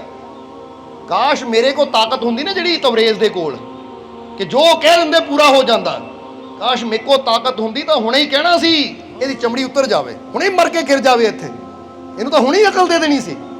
ਬੜਾ ਗੁੱਸਾ ਆਇਆ, ਪਰ ਸੈਨਿਕ ਮੋਰੇ ਕਰ ਕੁਛ ਨਹੀਂ ਸਕਦਾ ਸੀ, ਕਿਉਂਕਿ ਰਾਜੇ ਦਾ ਸੈਨਿਕ ਸੀ। ਇਹਨਾਂ ਪੰਗਾ ਲੈ ਲਿਆ ਤੇ ਨਾ ਮੈਨੂੰ ਵੀ ਕਿਤੇ ਅੰਦਰ ਹੀ ਲੈ ਜਾਵੇ ਜੇਲ੍ਹ 'ਚ। ਡਰਦਾ ਬੋਲਿਆ ਕੁਛ ਨਹੀਂ। ਪਰ ਸ਼ਾਮ ਨੂੰ ਜਦੋਂ ਸੂਰਜ ਡੁੱਬਿਆ, ਤਵਰੇਜ਼ ਦੇ ਕੋਲ ਗਿਆ, ਬੜਾ ਗੁੱਸਾ ਸੀ ਉਹ ਸੈਨਿਕ ਤੇ। ਕਹਿੰਦਾ ਮਹਾਰਾਜ ਤੁਸੀਂ ਕਾਸ਼ ਮੈਨੂੰ ਕਿਤੇ ਉਹ ਤਾਕਤ ਦਿੱਤੀ ਹੁੰਦੀ ਨਾ, ਤਾਂ ਅੱਜ ਮੈਂ ਉਹ ਸੈਨਿਕ ਨੂੰ ਅਕਲ ਦੇ ਦੇਣੀ ਸੀ। ਕਹਿੰਦੇ ਹੋਇਆ ਕੀ, ਸਾਰੀ ਗੱਲ ਦੱਸੀ। ਆ ਹੋਇਆ। ਕਹਿੰਦੇ ਬੇਟਾ ਇਸ ਲਈ ਤੈਨੂੰ ਹੁਕਮ ਕੀਤਾ ਸੀ ਉੱਥੇ ਬੈਠ, ਕਿਉਂਕਿ ਹਾਲੇ ਤੂੰ ਤਾਕਤ ਲੈਣ ਦੇ ਲਾਇਕ ਨਹੀਂ ਹੋਇਆ। ਇਹ ਤਾਕਤ ਪਤਾ ਕਿਹਨੂੰ ਨੂੰ ਮਿਲਦੀ ਹੈ? ਤੈਨੂੰ ਪਤਾ ਬਜ਼ੁਰਗ ਕੌਣ ਸੀ ਜਿਹਨੂੰ ਲੱਤ ਮਾਰੀ ਸੈਨਿਕ ਨੇ, ਔਰ ਉਹਨਾਂ ਫਿਰ ਵੀ ਲੱਤ ਖਾ ਕੇ ਚੁੱਪਚਾਪ ਲੱਕੜਾਂ ਦਾ ਗੱਠਰ ਦੇ ਦਿੱਤਾ? ਤੈਨੂੰ ਪਤਾ ਉਹ ਕੌਣ ਸੀ? ਉਹ ਮੇਰਾ ਗੁਰੂ ਭਾਈ ਸੀ। ਜਿਹੜੀ ਤਾਕਤ ਮੇਰੇ ਕੋਲ ਆ, ਉਹੀ ਤਾਕਤ ਉਹਦੇ ਕੋਲ ਵੀ ਹੈ। ਉਹ ਚਾਹੁੰਦਾ ਤਾਂ ਇੱਕ ਜ਼ੁਬਾਨ ਬੋਲਦਾ ਤਾਂ ਸੈਨਿਕ ਕੀ, ਉਹਦਾ ਪੂਰਾ ਪਰਿਵਾਰ ਖਤਮ ਹੋ ਸਕਦਾ ਸੀ। ਪਰ ਉਹਦੇ ਅੰਦਰ ਇੰਨਾ ਸਬਰ ਸੀ ਕਿ ਲੱਤ ਸਹਿ ਲਈ, ਪਰ ਜ਼ੁਬਾਨ ਤੋਂ ਉਫ ਤੱਕ ਨਹੀਂ ਕੀਤੀ। ਹੁਣ ਜੀਸਸ ਕ੍ਰਾਈਸਟ ਦੇ ਹੱਥਾਂ 'ਚ ਕਿਲ ਠੋਕੇ ਗਏ, ਕੀ ਕਿਹਾ ਉਹਨਾਂ ਨੇ? ਕੋਈ ਬਦਦੁਆ ਦਿੱਤੀ? ਜਰਾ ਗੌਰ ਕਰੋ, ਉੱਥੇ ਵੀ ਕੀ ਕਿਹਾ ਕਿ ਮੇਰੇ ਪ੍ਰਭੂ ਇਹਨਾਂ ਨੂੰ ਮਾਫ ਕਰ ਦੇ, ਇਹਨਾਂ ਨੂੰ ਨਹੀਂ ਪਤਾ ਕੀ ਕਰ ਰਹੇ ਆ। ਇਹਨੂੰ ਕਹਿੰਦੇ ਕਿ ਇੰਨੇ ਆਪਣੇ ਆਪ ਨੂੰ ਸਬਰ ਦੇ ਨਾਲ, ਅੰਦਰ ਇੰਨਾ ਸੰਤੁਸ਼ਟੀ ਆ ਚੁੱਕੀ ਹੈ, ਅੰਦਰ ਇੰਨਾ ਸਬਰ ਆ ਚੁੱਕਾ ਹੈ ਕਿ ਪਾਪੀਆਂ ਨੂੰ ਵੀ ਮਾਫ ਕਰਨ ਦੀ ਸ਼ਕਤੀ ਹੈ, ਫਿਰ ਰੱਬ ਮਿਲਦਾ ਹੈ। ਇੱਥੇ ਬੰਦੇ ਵਾਲ ਕੋਈ ਮਾੜਿਆ ਦੇਖ ਵੀ ਲਵੇ ਨਾ, ਕਿੱਦਾਂ ਦੇਖਦਾ, ਕਾਸ਼ ਮੇਰੇ ਕੋਲ ਤਾਕਤ ਹੁੰਦੀ, ਅਕਲ ਦੇ ਦਿੰਦਾ ਤੈਨੂੰ ਮੈਂ। ਬੰਦਾ ਤਾਂ ਮਾੜੀ ਮਾੜੀ ਗੱਲ ਤੇ ਬਰਦਾਸ਼ਤ ਨਹੀਂ ਕਰ ਪਾਉਂਦਾ, ਤਾਂ ਜੇ ਸੋਚੋ ਬੰਦੇ ਅੰਦਰ ਉਹ ਤਾਕਤ ਆ ਜਾਵੇ ਤਾਂ ਬੰਦਾ ਪੂਰੀ ਦੁਨੀਆ ਨੂੰ ਖਤਮ ਕਰਦਾ ਫਿਰੇ। ਫਿਰ ਇਹਨੂੰ ਵੀ ਮਾਰ ਦੇਵਾਂ, ਉਹਨੂੰ ਵੀ ਮਾਰ ਦੇਵਾਂ, ਛੱਡਾ ਹੀ ਕੋਈ ਨਾ, ਮੇਰਾ ਹੀ ਰਾਜ ਹੋਏ ਚਾਰੋਂ ਪਾਸੇ। ਨਹੀਂ, ਰੱਬ ਉਦੋਂ ਮਿਲਦਾ ਜਿੱਦਾਂ ਬਿਲਾਲ ਨੇ ਕਿਹਾ ਨਾ, ਭਾਂਡੇ ਦਾ ਉਦੋਂ ਭਰਿਆ ਜਾਂਦਾ, ਪਹਿਲਾਂ ਉਹਨੂੰ ਪਕਾਇਆ ਜਾਂਦਾ ਹੈ, ਠੋਕ ਕੇ ਦੇਖਿਆ ਜਾਂਦਾ ਕਿ ਲਾਇਕ ਹੈ ਵੀ। ਇਦਾਂ ਹੀ ਜੀਵਨ 'ਚ ਮੁਸ਼ਕਿਲ ਆਵੇ ਤਾਂ ਫਿਰ ਕਹਾਂਗੇ। ਇਹਨੂੰ ਇਦਾਂ ਵੀ ਸਮਝ ਲਓ ਕਿ ਜਿੱਦਾਂ ਮਹਾਤਮਾ ਬੁੱਧ ਨੇ ਕਿਹਾ ਹੈ ਕਿ ਜੋ ਬੀਜ, ਜਿਹੜੇ ਬੀਜ ਹੁੰਦੇ ਆ ਨਾ, जो बीज अपनी खाल को, अपने छिलके को ना तोड़े, जरा गौर करना, वो कभी फलदार वृक्ष नहीं बन सकता। और जो इंसान अपनी बुरी आदतों को ना छोड़े, वो जीवन में कभी सफल नहीं हो सकता। ये महात्मा बुद्ध का एक ना बड़ा प्यारा कोट है, उन्होंने बचन है कि जितना बीज ਨੂੰ ਵ੍ਰਿਕਸ਼ ਬਣਨ ਵਾਸਤੇ ਆਪਣੀ ਖਾਲ ਨੂੰ, ਆਪਣੀ ਛਾਲ ਨੂੰ ਤੋੜਨਾ ਹੀ ਪੈਂਦਾ ਹੈ, ਆਪਣੇ ਖੋਲ ਨੂੰ ਤੋੜ ਕੇ ਹੀ ਬੀਜ ਅੰਦਰੋਂ ਵ੍ਰਿਕਸ਼ ਨਿਕਲਦਾ ਹੈ। ਇੱਦਾਂ ਜੀ ਐਸੀ ਉਚਾਈਆਂ ਤੱਕ ਪਹੁੰਚਣਾ ਚਾਹੁੰਦੇ ਤਾਂ ਸਾਨੂੰ ਵੀ ਆਪਣੀਆਂ ਬੁਰੀਆਂ ਆਦਤਾਂ ਨੂੰ, ਆਪਣੀਆਂ ਬੁਰੀਆਂ ਸੋਚਾਂ ਨੂੰ ਤੋੜਨਾ ਹੀ ਪੈਣਾ ਹੈ। ਬੋਲੋ ਸਮਝਦੇ ਹੋ ਕਿ ਨਹੀਂ? ਇਸ ਲਈ ਹੁਣ ਸਮਾਂ ਕਾਫੀ ਹੋ ਗਿਆ, ਇਸ ਲਈ ਸਤਸੰਗ ਨੂੰ ਥੋੜਾ ਸਮਾਪਤੀ ਤਰਫ ਲੈ ਕੇ ਚਲੀਏ। ਔਰ ਅਸੀਂ ਇਹ ਕਹਿਣਾ ਚਾਹਾਂਗੇ ਕਿ ਜੇ ਤੁਸੀਂ ਵੀ ਜੀਵਨ 'ਚ ਖੁਸ਼ੀਆਂ, ਕਾਮਯਾਬੀ, ਸਫਲਤਾ ਚਾਹੁੰਦੇ ਹੋ ਤਾਂ ਫਿਰ ਸਭ ਤੋਂ ਪਹਿਲਾਂ ਤਾਂ ਜਿੱਦਾਂ ਕਿਹਾ ਕਿ ਆਪਣੀ ਸੋਚ ਨੂੰ ਸਕਾਰਾਤਮਕ ਕਰੋ। ਅੱਜ ਤੋਂ ਕਹੋ ਕਿ ਮੈਂ ਬੁਰਾ ਨਹੀਂ ਸੋਚਣਾ। ਸਮਝਦੇ ਹੋ ਕਿ ਨਹੀਂ? ਕਿਉਂਕਿ ਬੁਰਾ ਸੋਚਣਾ, ਜਰਾ ਹੁਣ ਸੋਚੋ ਇਹ ਕੀ ਕੀ ਬੁਰਾ ਸੋਚਦੇ ਆ। ਆਪਣੇ ਕੰਮ ਨੂੰ ਲੈ ਕੇ, ਆਪਣੀ ਸਿਹਤ ਨੂੰ ਲੈ ਕੇ, ਆਪਣੇ ਪਰਿਵਾਰ ਨੂੰ ਲੈ ਕੇ, ਆਪਣੇ ਹਾਲਾਤਾਂ ਨੂੰ ਲੈ ਕੇ, ਹਾਏ ਕਿਤੇ ਮਾੜਾ ਨਾ ਹੋ ਜਾਵੇ, ਕੱਲ ਦਾ ਦਿਨ ਪਤਾ ਨਹੀਂ ਕਿੱਦਾਂ ਆਣਾ ਹੈ, ਪਰਸੋਂ ਦਿਨ ਪਤਾ ਨਹੀਂ ਕਿੱਦਾਂ ਆਣਾ, ਪਤਾ ਨਹੀਂ ਕੀ ਹੋਣਾ ਕੀ ਨਹੀਂ ਹੋਣਾ, ਕੰਮ ਕਿਤੇ ਬੰਦ ਨਾ ਹੋ ਜਾਵੇ, ਕਿਤੇ ਸਿਹਤ ਇਦਾਂ ਨਾ ਹੋ ਜਾਵੇ। ਇਹ ਨੈਗੇਟਿਵ ਸੋਚ ਹੈ, ਇਹਨੂੰ ਬੰਦ ਕਰਨਾ ਹੈ। ਅਸੀਂ ਬਲਕਿ ਅਸੀਂ ਇਹ ਸੋਚਣਾ ਹੈ ਕਿ ਮੈਨੂੰ ਵਿਸ਼ਵਾਸ ਹੈ ਆਪਣੇ ਮਾਲਿਕ ਤੇ ਕਿ ਸਮਾਂ ਆ ਗਿਆ ਹੈ, ਉਹ ਪਲ ਆ ਗਏ ਹੈ, ਉਹ ਦਿਨ, ਉਹ ਘੜੀਆਂ ਆ ਗਈਆਂ ਕਿ ਹੁਣ ਜੋ ਹੋਏਗਾ ਅੱਛਾ ਹੀ ਹੋਏਗਾ। ਉਹ ਟਾਈਮ ਆ ਗਿਆ ਮੇਰੇ ਤੇ। ਆਪਣੇ ਆਪ ਨੂੰ ਇਹ ਵਿਸ਼ਵਾਸ ਦਿਲਾਓ ਕਿ ਜੋ ਬੁਰਾ ਹੋਣਾ ਸੀ ਹੋ ਗਿਆ, ਜੋ ਮਾੜਾ ਟਾਈਮ ਦੇਖਣਾ ਸੀ ਦੇਖ ਲਿਆ, ਜਿਹੜੀਆਂ ਨਾਕਾਮਯਾਬੀਆਂ ਦਾ ਸਾਹਮਣਾ ਕਰਨਾ ਸੀ ਕਰ ਲਿਆ। ਹੁਣ ਵਕਤ ਆ ਗਿਆ ਹੈ, ਮੇਰੇ ਹਾਲਾਤ ਬਦਲਣਗੇ, ਮੇਰੀ ਜ਼ਿੰਦਗੀ ਬਦਲੇਗੀ, ਮੇਰਾ ਸਮਾਂ ਬਦਲੇਗਾ, ਕਿਉਂਕਿ ਮੇਰਾ ਮਾਲਿਕ ਮੇਰੇ, ਮੇਰਾ ਮਾਲਿਕ ਮੇਰੇ, ਮੇਰਾ ਮਾਲਿਕ ਮੇਰੇ। ਹੁਣ ਯਕੀਨ ਹੈ ਕਿ ਨਹੀਂ ਇਹ ਚੀਜ਼ ਦਾ? ਆਪਣੇ ਅੰਦਰ ਇੱਕ ਵਿਸ਼ਵਾਸ ਰੱਖੋ ਕਿ ਟਾਈਮ ਆ ਗਿਆ ਹੁਣ, ਕਿਉਂਕਿ ਜਿਹਨੇ ਇਹ ਸੋਚ ਲਿਆ ਨਾ ਤੇ ਸਮਝ ਲਓ ਟਾਈਮ ਆ ਗਿਆ, ਕਿਉਂਕਿ ਸੋਚ ਨਾਲ ਹੀ ਵਕਤ ਬਦਲ ਜਾਂਦਾ ਹੈ। ਤਾਂ ਹੀ ਤਾਂ ਕਹਿੰਦੇ ਆ ਨਾ कि नजरे बदल गई तो नजारे बदल गए, कश्ती ने बदला रुख तो किनारे। कश्ती का मुंह ऐनू सी तो मंजिल कोई होर सी, तो कश्ती ने ऐनू मुंह कर लिया, मंजिल कोई। हुण सामने इत्थे मेन रोड है, जे मुंह गड्डी का ऐनू हो गया तो मंजिल पठानकोट जम्मू हो गया, तो जे मुंह ऐनू हो गया तो अमृतसर चले जाओ, दिल्ली चल जाओ, जिधर मर्जी आगरे निकल जाओ। ਗੱਡੀ ਦਾ ਮੂੰਹ ਕਿਹ ਨੂੰ ਹੈ, ਉਦਾਂ ਦੀ ਮੰਜ਼ਿਲ ਨਿਰਧਾਰਿਤ ਹੋ ਜਾਂਦੀ ਹੈ। ਹੁਣ ਤੁਹਾਡਾ ਮੂੰਹ ਕਿਹ ਨੂੰ ਹੈ? ਤੁਹਾਡਾ ਮੂੰਹ ਨਿਰਾਸ਼ਾ ਵੱਲ ਹੈ, ਤੁਹਾਡਾ ਮੂੰਹ ਹਾਰ ਵੱਲ ਹੈ ਕਿ ਮੇਰੀ ਹਾਰ ਹੋਣੀ, ਮੈਨੂੰ ਕਦੀ ਜਿੱਤ ਨਹੀਂ ਮਿਲੀ, ਮੇਰੇ ਤਾਂ ਜੀਵਨ 'ਚ ਬਿਮਾਰੀਆਂ ਹੀ ਬਿਮਾਰੀਆਂ। ਇਹਦਾ ਮਤਲਬ ਤੁਹਾਡਾ ਮੂੰਹ ਦੁੱਖਾਂ ਦੀ ਤਰਫ ਹੈ। ਤਾਂ ਜੇ ਮੂੰਹ ਹੀ ਦੁੱਖਾਂ ਦੀ ਤਰਫ ਹੈ ਤਾਂ ਦੁੱਖ ਹੀ ਆਣੇ ਆ ਜੀਵਨ 'ਚ, ਕਿਉਂਕਿ ਜਿੱਧਰ ਮੂੰਹ ਹੈ ਮੰਜ਼ਿਲ ਤਾਂ ਉਹੀ ਮਿਲਣੀ ਹੈ। ਤਾਂ ਜੇ ਮੂੰਹ ਆਪਣੇ ਮਾਲਿਕ ਵੱਲ ਕਰ ਲਿਆ, ਉਹਦੀਆਂ ਰਹਿਮਤਾਂ ਵੱਲ ਕਰ ਲਿਆ, ਅੱਗੇ ਰਹਿਮਤਾਂ ਹੀ ਰਹਿਮਤਾਂ ਹੈ, ਅੱਗੇ ਖੁਸ਼ੀਆਂ ਹੀ ਖੁਸ਼ੀਆਂ ਹੈ, ਸਾਡਾ ਮੁੱਖ ਸਾਡੇ ਮਾਲਿਕ ਦੀ ਰਹਿਮਤ ਵੱਲ ਹੋ ਗਿਆ, ਤਾਂ ਫਿਰ ਕੀ ਮਿਲੇਗਾ? ਰਹਿਮਤਾਂ ਹੀ ਰਹਿਮਤਾਂ ਮਿਲਣਗੀਆਂ, ਕਾਮਯਾਬੀ ਕਾਮਯਾਬੀ ਮਿਲੇਗੀ। ਇਸ ਲਈ ਵਿਸ਼ਵਾਸ ਕਰੋ ਕਿ ਹੁਣ ਸਮਾਂ ਆ ਗਿਆ ਹੈ। ਕਹਿ ਦਿਓ ਕਿ ਹੁਣ ਸਮਾਂ ਆ ਗਿਆ, ਮੇਰੇ ਜੀਵਨ 'ਚ ਖੁਸ਼ੀਆਂ, ਮੇਰੇ ਜੀਵਨ 'ਚ ਖੁਸ਼ੀਆਂ, ਮੇਰੇ ਜੀਵਨ 'ਚ ਸਫਲਤਾ, ਮੇਰੇ ਕੰਮਕਾਰ 'ਚ ਬਰਕਤਾਂ ਵਾਕਈ ਆ ਗਈਆਂ, ਕਿਉਂਕਿ ਯਕੀਨ ਹੋਣਾ ਚਾਹੀਦਾ ਹੈ। ਇਸ ਲਈ ਇੱਥੇ ਫਿਰ ਕਹਾਂਗੇ ਕਿ ਦਿਲ ਕੀ ਆंखों से काम लेता हूं, उनके दामन को थाम, ਬਸ ਥਾਮ ਲਓ ਉਹਨਾਂ ਦੇ ਦਾਮਨ ਨੂੰ। ਔਰ ਦਾਮਨ ਨੂੰ ਥਾਮਣ ਦਾ ਮਤਲਬ ਇਹ ਨਹੀਂ ਕਿ ਇਦਾਂ ਆ ਕੇ ਪੈਰ ਫੜ ਲਈਏ, ਅੰਦਰੋਂ ਪਕੜ ਲਓ, ਬਚਨਾਂ ਨੂੰ ਪਕੜ ਲਓ, ਵਿਸ਼ਵਾਸ ਰੱਖੋ। ਜਿੱਦਾਂ ਦੱਸੀਦਾ ਹੈ ਕਿ ਜਬ ਮੇਰਾ ਮਾਲਿਕ ਮੇਰੇ ਸਾਥ ਹੈ ਤਾਂ ਡਰਨੇ ਕੀ, ਅਬੇ ਕਾਹਦਾ ਡਰ, ਕਾਹਦੀ ਚਿੰਤਾ। ਜਿਹੜਾ ਇਹ ਵਿਸ਼ਵਾਸ ਆਪਣੇ ਅੰਦਰ ਰੱਖਦਾ, ਸਮਝ ਲਓ ਇਹਨਾਂ ਆਪਣੇ ਮਾਲਿਕ ਦਾ ਦਾਮਨ ਮਜ਼ਬੂਤੀ ਨਾਲ ਪਕੜ ਲਓ। ਔਰ ਇੱਕ ਗੱਲ ਤੁਹਾਨੂੰ ਕਹਾਂਗੇ ਕਿ ਜੇ ਤੁਸੀਂ ਮਜ਼ਬੂਤੀ ਨਾਲ ਦਾਮਨ ਫੜਿਆ ਹੈ ਨਾ, ਤਾਂ ਫਿਰ ਕੀ ਹੋਏਗਾ? ਪਤਾ ਕੀ ਹੋਏਗਾ? ਕਿ ਜਿਹੜਾ ਉਹਦਾ ਦਾਮਨ ਮਜ਼ਬੂਤੀ ਨਾਲ ਪਕੜ ਲੈਂਦਾ ਹੈ, ਤਾਂ ਜਿਹੜਾ 12 ਸਾਲ ਡੁੱਬੇ ਬੇੜੇ ਤਾਰ ਸਕਦਾ, ਫਿਰ ਤੁਹਾਨੂੰ ਕਦੀ ਡੁੱਬਣ ਨਹੀਂ ਦੇਗਾ। ਸਮਝਦੇ ਹੋ ਕਿ ਨਹੀਂ? ਕਿਉਂਕਿ ਜਿਹੜਾ ਮੁਸ਼ਕਿਲਾਂ ਚੋਂ ਕੱਢਦਾ ਹੈ, ਉਹ ਫਿਰ ਆਪਣੇ ਪਿਆਰਿਆਂ ਨੂੰ ਕਦੀ ਮੁਸ਼ਕਿਲ 'ਚ ਫਸਣੇ ਨਹੀਂ ਦੇਗਾ। ਇਹ ਵਿਸ਼ਵਾਸ ਹੋਣਾ ਚਾਹੀਦਾ ਹੈ, ਇਹ ਯਕੀਨ ਹੋਣਾ ਚਾਹੀਦਾ ਸਾਨੂੰ ਆਪਣੇ ਮਾਲਿਕ ਤੇ।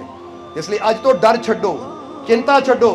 ਔਰ ਫਿਰ ਕਹਾਂਗੇ ਕਿ ਜਿਨ੍ਹਾਂ ਦਿਲਾਂ 'ਚ ਮੁਰਸ਼ਦ ਦੀ ਜਾਂ ਖੁਦਾ ਦੀ ਮੁਹੱਬਤ ਹੁੰਦੀ ਹੈ, ਉਹਨਾਂ ਦਿਲਾਂ 'ਚ ਡਰ ਜਾਂ ਚਿੰਤਾ ਨਹੀਂ ਰਹਿੰਦੀ। ਹੁਣ ਤੁਸੀਂ ਚੈੱਕ ਕਰਨਾ ਕਿ ਤੁਹਾਡੇ ਦਿਲਾਂ 'ਚ ਰਹਿੰਦਾ ਕੀ ਹੈ। ਜੇ ਡਰ ਰਹਿੰਦਾ, ਚਿੰਤਾ ਰਹਿੰਦੀ, ਤਾਂ ਇਹਦਾ ਮਤਲਬ ਹਾਲੇ ਉਹਦਾ ਪਿਆਰ ਨਹੀਂ ਹੈ। ਤਾਂ ਜੇ ਉਹਦਾ ਪਿਆਰ ਹੈ ਤਾਂ ਫਿਰ ਚਿੰਤਾ ਕਾਦੀ, ਫਿਰ ਫਿਕਰ ਕਾਦੀ? ਫਿਰ ਤਾਂ ਹੈ ਜੇ ਉਹ ਮੇਰੇ ਨਾਲ ਹੈ ਤਾਂ ਜੋ ਹੋਏਗਾ ਇਹ ਤਾਂ ਕਾਮਯਾਬੀ ਜ਼ਰੂਰ, ਸਫਲਤਾ ਜ਼ਰੂਰ, ਖੁਸ਼ੀਆਂ ਜ਼ਰੂਰ ਬਸ ਫਿਰ ਮਿਲਣਗੀਆਂ। ਅਗਰ ਇਹ ਵਿਸ਼ਵਾਸ ਰੱਖਦੇ ਆ ਤਾਂ ਫਿਰ ਖੁਸ਼ੀਆਂ ਮਿਲਦੀਆਂ ਵੀ ਜ਼ਰੂਰ ਹੈ। ਇਸ ਲਈ ਇਹ ਰੋਣੀ ਇਹ ਸੂਰਤ ਬਣਾ ਕੇ ਨਾ ਢਿੱਲਾ ਜਿਹਾ ਮੂੰਹ ਲੈ ਕੇ ਬੈਠਣਾ ਜਾਂ ਜੀਣਾ ਬੰਦ ਕਰੋ। ਪਹਿਲਾਂ ਤਾਂ ਹੱਸ ਕੇ ਦਿਖਾਓ, ਪਹਿਲਾਂ ਖੁਸ਼ੀ ਨਾਲ ਜੀਣਾ ਸਿੱਖੋ, ਕਿਉਂਕਿ ਜ਼ਿੰਦਗੀ ਉਸੀ ਕੀ ਹੈ ਜੋ ਮੁਸਕਰਾਨਾ, ਜਿਹੜਾ ਮੁਸਕਰਾਨਾ ਜਾਣਦਾ ਨਾ, ਜ਼ਿੰਦਗੀ ਉਹਦੀ ਹੈ। ਇਸ ਲਈ ਇਹ ਸ਼ੇਰ ਨੂੰ ਪੂਰਾ ਕਰਾਂਗੇ ਕਿ ਜ਼ਿੰਦਗੀ ਉसी की है जो मुस्कुराना जानता है, रोशनी उसी की है जो नफरतों के पर्दे गिराना। यूं तो बहुत है दुनिया में मंदिर मस्जिद और गुरुद्वारे, मगर खुदा उनको मिलता है जो दिलों में प्रेम की शम्मा जलाना। ਜਿਹੜੇ ਦਿਲਾਂ 'ਚ ਆਪਣੇ ਪ੍ਰੇਮ ਦੀ ਸ਼ਮਾ ਜਗਾ ਲਾਂਦੇ ਨਾ, ਜਿਨ ਪ੍ਰੇਮ ਕੀ ਉਤਨ ਹੀ ਪ੍ਰਭੂ ਆਇਓ, ਰੱਬ ਉਹਨਾਂ ਨੂੰ ਮਿਲਦਾ ਹੈ। ਸਮਝਦੇ ਹੋ ਕਿ ਨਹੀਂ? और यही ਗੱਲ ਤਾਂ श्री कृष्ण ने की कि ईश्वर पत्थर, लकड़ी या माटी की मूर्तियों में नहीं मिलता। क्या आप ईश्वर को पत्थर, लकड़ी, माटी की मूर्तियों में नहीं पा सकते? अपनी सोच को सकारात्मक कीजिए, वो आपको मिल जाएगा। इसलिए आज अपनी सोच ਨੂੰ सकारात्मक करना है ਅਸੀਂ कि ਅੱਜ ਤੋਂ ਮੈਂ बुरा नहीं सोचना। गांधी ਦੇ 3 ਬਾਂਦਰ ਤਾਂ ਦੇਖੇ ਹੀ ਹੈ, ਚੌਥਾ ਐਸੀ ਸ਼ਾਮਿਲ ਕਰ ਦਿੰਦੇ ਆ। ਬੋਲੋ ਸਮਝਦੇ ਹੋ ਕਿ ਨਹੀਂ? 3 ਬਾਂਦਰ ਪਤਾ ਨਾ? ਇਹ ਕਿੱਦਾਂ ਬੈਠਾ, ਉਹ ਕਹਿੰਦਾ ਬੁਰਾ ਨਾ ਦੇਖੋ। ਇਹ ਕਿੱਦਾਂ ਬੈਠਾ ਹੈ, ਮੂੰਹ ਤੇ ਹੱਥ ਰੱਖ ਕੇ ਕਹਿੰਦੇ ਬੁਰਾ ਨਾ ਬੋਲੇ। ਕਿੱਦਾਂ ਬੈਠਾ, ਕੰਨਾਂ 'ਚ ਉਂਗਲੀ ਦੇ ਕੇ ਬੁਰਾ ਨਾ ਸੁਣੋ। ਪਰ ਇਹੀ ਕਹਿੰਦੇ ਹੁਣ ਇਦਾਂ ਵੀ ਬੈਠਣਾ ਹੈ, ਬੁਰਾ ਸੋਚਣਾ ਵੀ ਨਹੀਂ ਹੈ ਅਸੀਂ। ਬੋਲੋ ਸਮਝਦੇ ਹੋ ਕਿ ਨਹੀਂ? ਕਿਉਂਕਿ ਗੱਲ ਤਾਂ ਸਾਰੀ ਇੱਥੋਂ ਸ਼ੁਰੂ ਹੁੰਦੀ ਹੈ। ਇੱਥੇ ਹੀ ਅੱਛਾ ਹੋਏਗਾ ਤਾਂ ਅੱਖਾਂ ਵੀ ਅੱਛੀਆਂ ਦੇਖਣਗੀਆਂ, ਜ਼ੁਬਾਨ ਵੀ ਅੱਛਾ ਬੋਲੇਗੀ, ਕੰਨ ਵੀ ਅੱਛਾ ਸੁਣਨਗੇ। ਬੋਲੋ ਸਮਝਦੇ ਹੋ ਕਿ ਨਹੀਂ? ਪਰ ਜੇ ਇੱਥੇ ਹੀ ਬੁਰਾ ਹੋਵੇ ਤਾਂ ਅੱਖਾਂ ਜਿੰਨੀਆਂ ਮਰਜ਼ੀ ਬੰਦ ਕਰ ਲਓ, ਫਿਰ ਵੀ ਅੰਦਰ ਗਲਤੀ ਚੱਲਣਾ ਹੈ। ਮੂੰਹ ਬੰਦ ਕਰ ਲਵਾਂਗੇ ਪਰ ਬੰਦਾ ਕਹੇਗਾ ਅੰਦਰ ਦਾ ਗਾਲਾਂ ਕੱਢੀ ਜਾਂਦਾ ਤੈਨੂੰ ਮੈਂ। ਕੰਨ, ਹਾਂਜੀ ਕੰਨ ਤਾਂ ਬੰਦ ਹੈ ਪਰ ਅੰਦਰ ਨਾ ਗਾਣੇ ਚੱਲ ਰਹੇ ਹੈ। ਪਰ ਜੇ ਇੱਥੇ ਸੋਚ ਅੱਛੀ ਹੈ ਤਾਂ ਵੀ ਅੱਖਾਂ ਬੰਦ ਹੋਣਗੀਆਂ ਤਾਂ ਵੀ ਅੰਦਰ ਉਹਦੀ ਝਲਕ ਪਏਗੀ। ਬੋਲੋ ਹੁੰਦਾ ਹੈ ਕਿ ਨਹੀਂ? ਹੁਣ ਫਰਜ਼ ਕਰੋ ਤੁਹਾਡੀ ਅੰਦਰ ਹੀ ਕਿਸੇ ਜਾਨਵਰ ਦੀ ਤਸਵੀਰ ਹੈ, ਹਾਥੀ ਦੀ, ਘੋੜੇ ਦੀ, ਤਾਂ ਅੱਖਾਂ ਬੰਦ ਹੋਣਗੀਆਂ, ਕੀ ਨਜ਼ਰ ਆਏਗਾ? ਘੋੜਾ ਹੀ ਆਏਗਾ ਨਾ, ਹਾਥੀ ਆਏਗਾ ਨਾ, ਕਿਉਂਕਿ ਅੰਦਰ ਸੋਚ ਹੀ ਹਾਥੀ ਘੋੜੇ ਦੀ ਹੋਏਗੀ ਤਾਂ ਅੱਖਾਂ ਬੰਦ ਤੇ ਵੀ ਉਹੀ ਨਜ਼ਰ ਆਏਗਾ। ਤੇ ਅੰਦਰ ਸੋਚ ਮੁਰਸ਼ਦ ਦੀ ਹੋਵੇ, ਸੋਚ ਆਪਣੇ ਮਾਲਿਕ ਦੀ ਹੋਵੇ, ਉਹਦੇ ਦਰਬਾਰ ਦੀ ਹੋਵੇ ਤਾਂ ਅੱਖਾਂ ਬੰਦ ਹੋਣਗੀਆਂ, ਉਹਦੀ ਤਸਵੀਰ ਹੀ ਨਜ਼ਰ ਆਏਗੀ। ਸੋ ਗੱਲ ਇਹ ਨਹੀਂ ਕਿ ਅੱਖਾਂ ਐਦਾਂ ਬੰਦ ਕਰੋ, ਬੁਰਾ ਦੇਖਣਾ ਬੰਦ ਕਰੋ, ਨਹੀਂ। ਇਹੀ ਕਹਿੰਦੇ ਆਹ ਦਿਮਾਗ ਦੀ ਗੇਮ ਹੈ ਸਾਰੀ। ਅੱਛਾ ਸੋਚਾਂਗੇ ਤਾਂ ਫੇ ਦੇਖਣਾ ਵੀ ਸ਼ੁਰੂ ਹੋ ਜਾਏਗਾ ਅੱਛਾ, ਬੋਲਣਾ ਵੀ ਸ਼ੁਰੂ ਹੋ ਜਾਏਗਾ ਅੱਛਾ, ਕਿਉਂਕਿ ਸੋਚ ਤੋਂ ਹੀ ਤਾਂ ਸਾਰੀਆਂ ਗੱਲਾਂ ਚੱਲਦੀਆਂ ਹੈ। ਇਸ ਕਰਕੇ ਅੱਜ ਤੋਂ ਆਪਣੀ ਸੋਚ ਨੂੰ ਬਦਲੀਏ, ਸਕਾਰਾਤਮਕ ਸੋਚ ਲਿਆਣੀ ਹੈ, ਪੋਜ਼ਿਟਿਵ ਸੋਚ ਲਿਆਣੀ ਹੈ। और दूसरी गल ये भी याद रखनी है कि जो ताकत होते हुए भी अपनी निंदा को शांति से सुन सकता है और दूसरों को क्षमा कर सकता है, फिर की हुंदा है, वो जो चाहे वो हासिल। हुण तुसीं हासिल करना चाहते हो नहीं? जे तुसीं चाहते हो मैनूं आ मंजिल मिले, मैनूं आ कामयाबी मिले, मैनूं आ सफलता मिले, तो फिर ये कुछ गुण अपने अंदर सानू पैदा करने पैणगे। अगर ये गुण पैदा कर लवांगे तो फिर वाकई जो तुसीं चाहते हो हासिल कर सकते हो। और बाकी फिक्र करनी तो लोड़ ही कोई नहीं। जिद्दां दसीदा है कि जे मालिक तुहाडे नाल है ना, तो इदां दी किहड़ी मंजिल है जिहड़ी तुसीं पा नहीं सकते, जिहड़ी तुसीं हासिल नहीं कर सकते। बस यकीन रखना है। तुसीं बोलो रखोगे कि नहीं?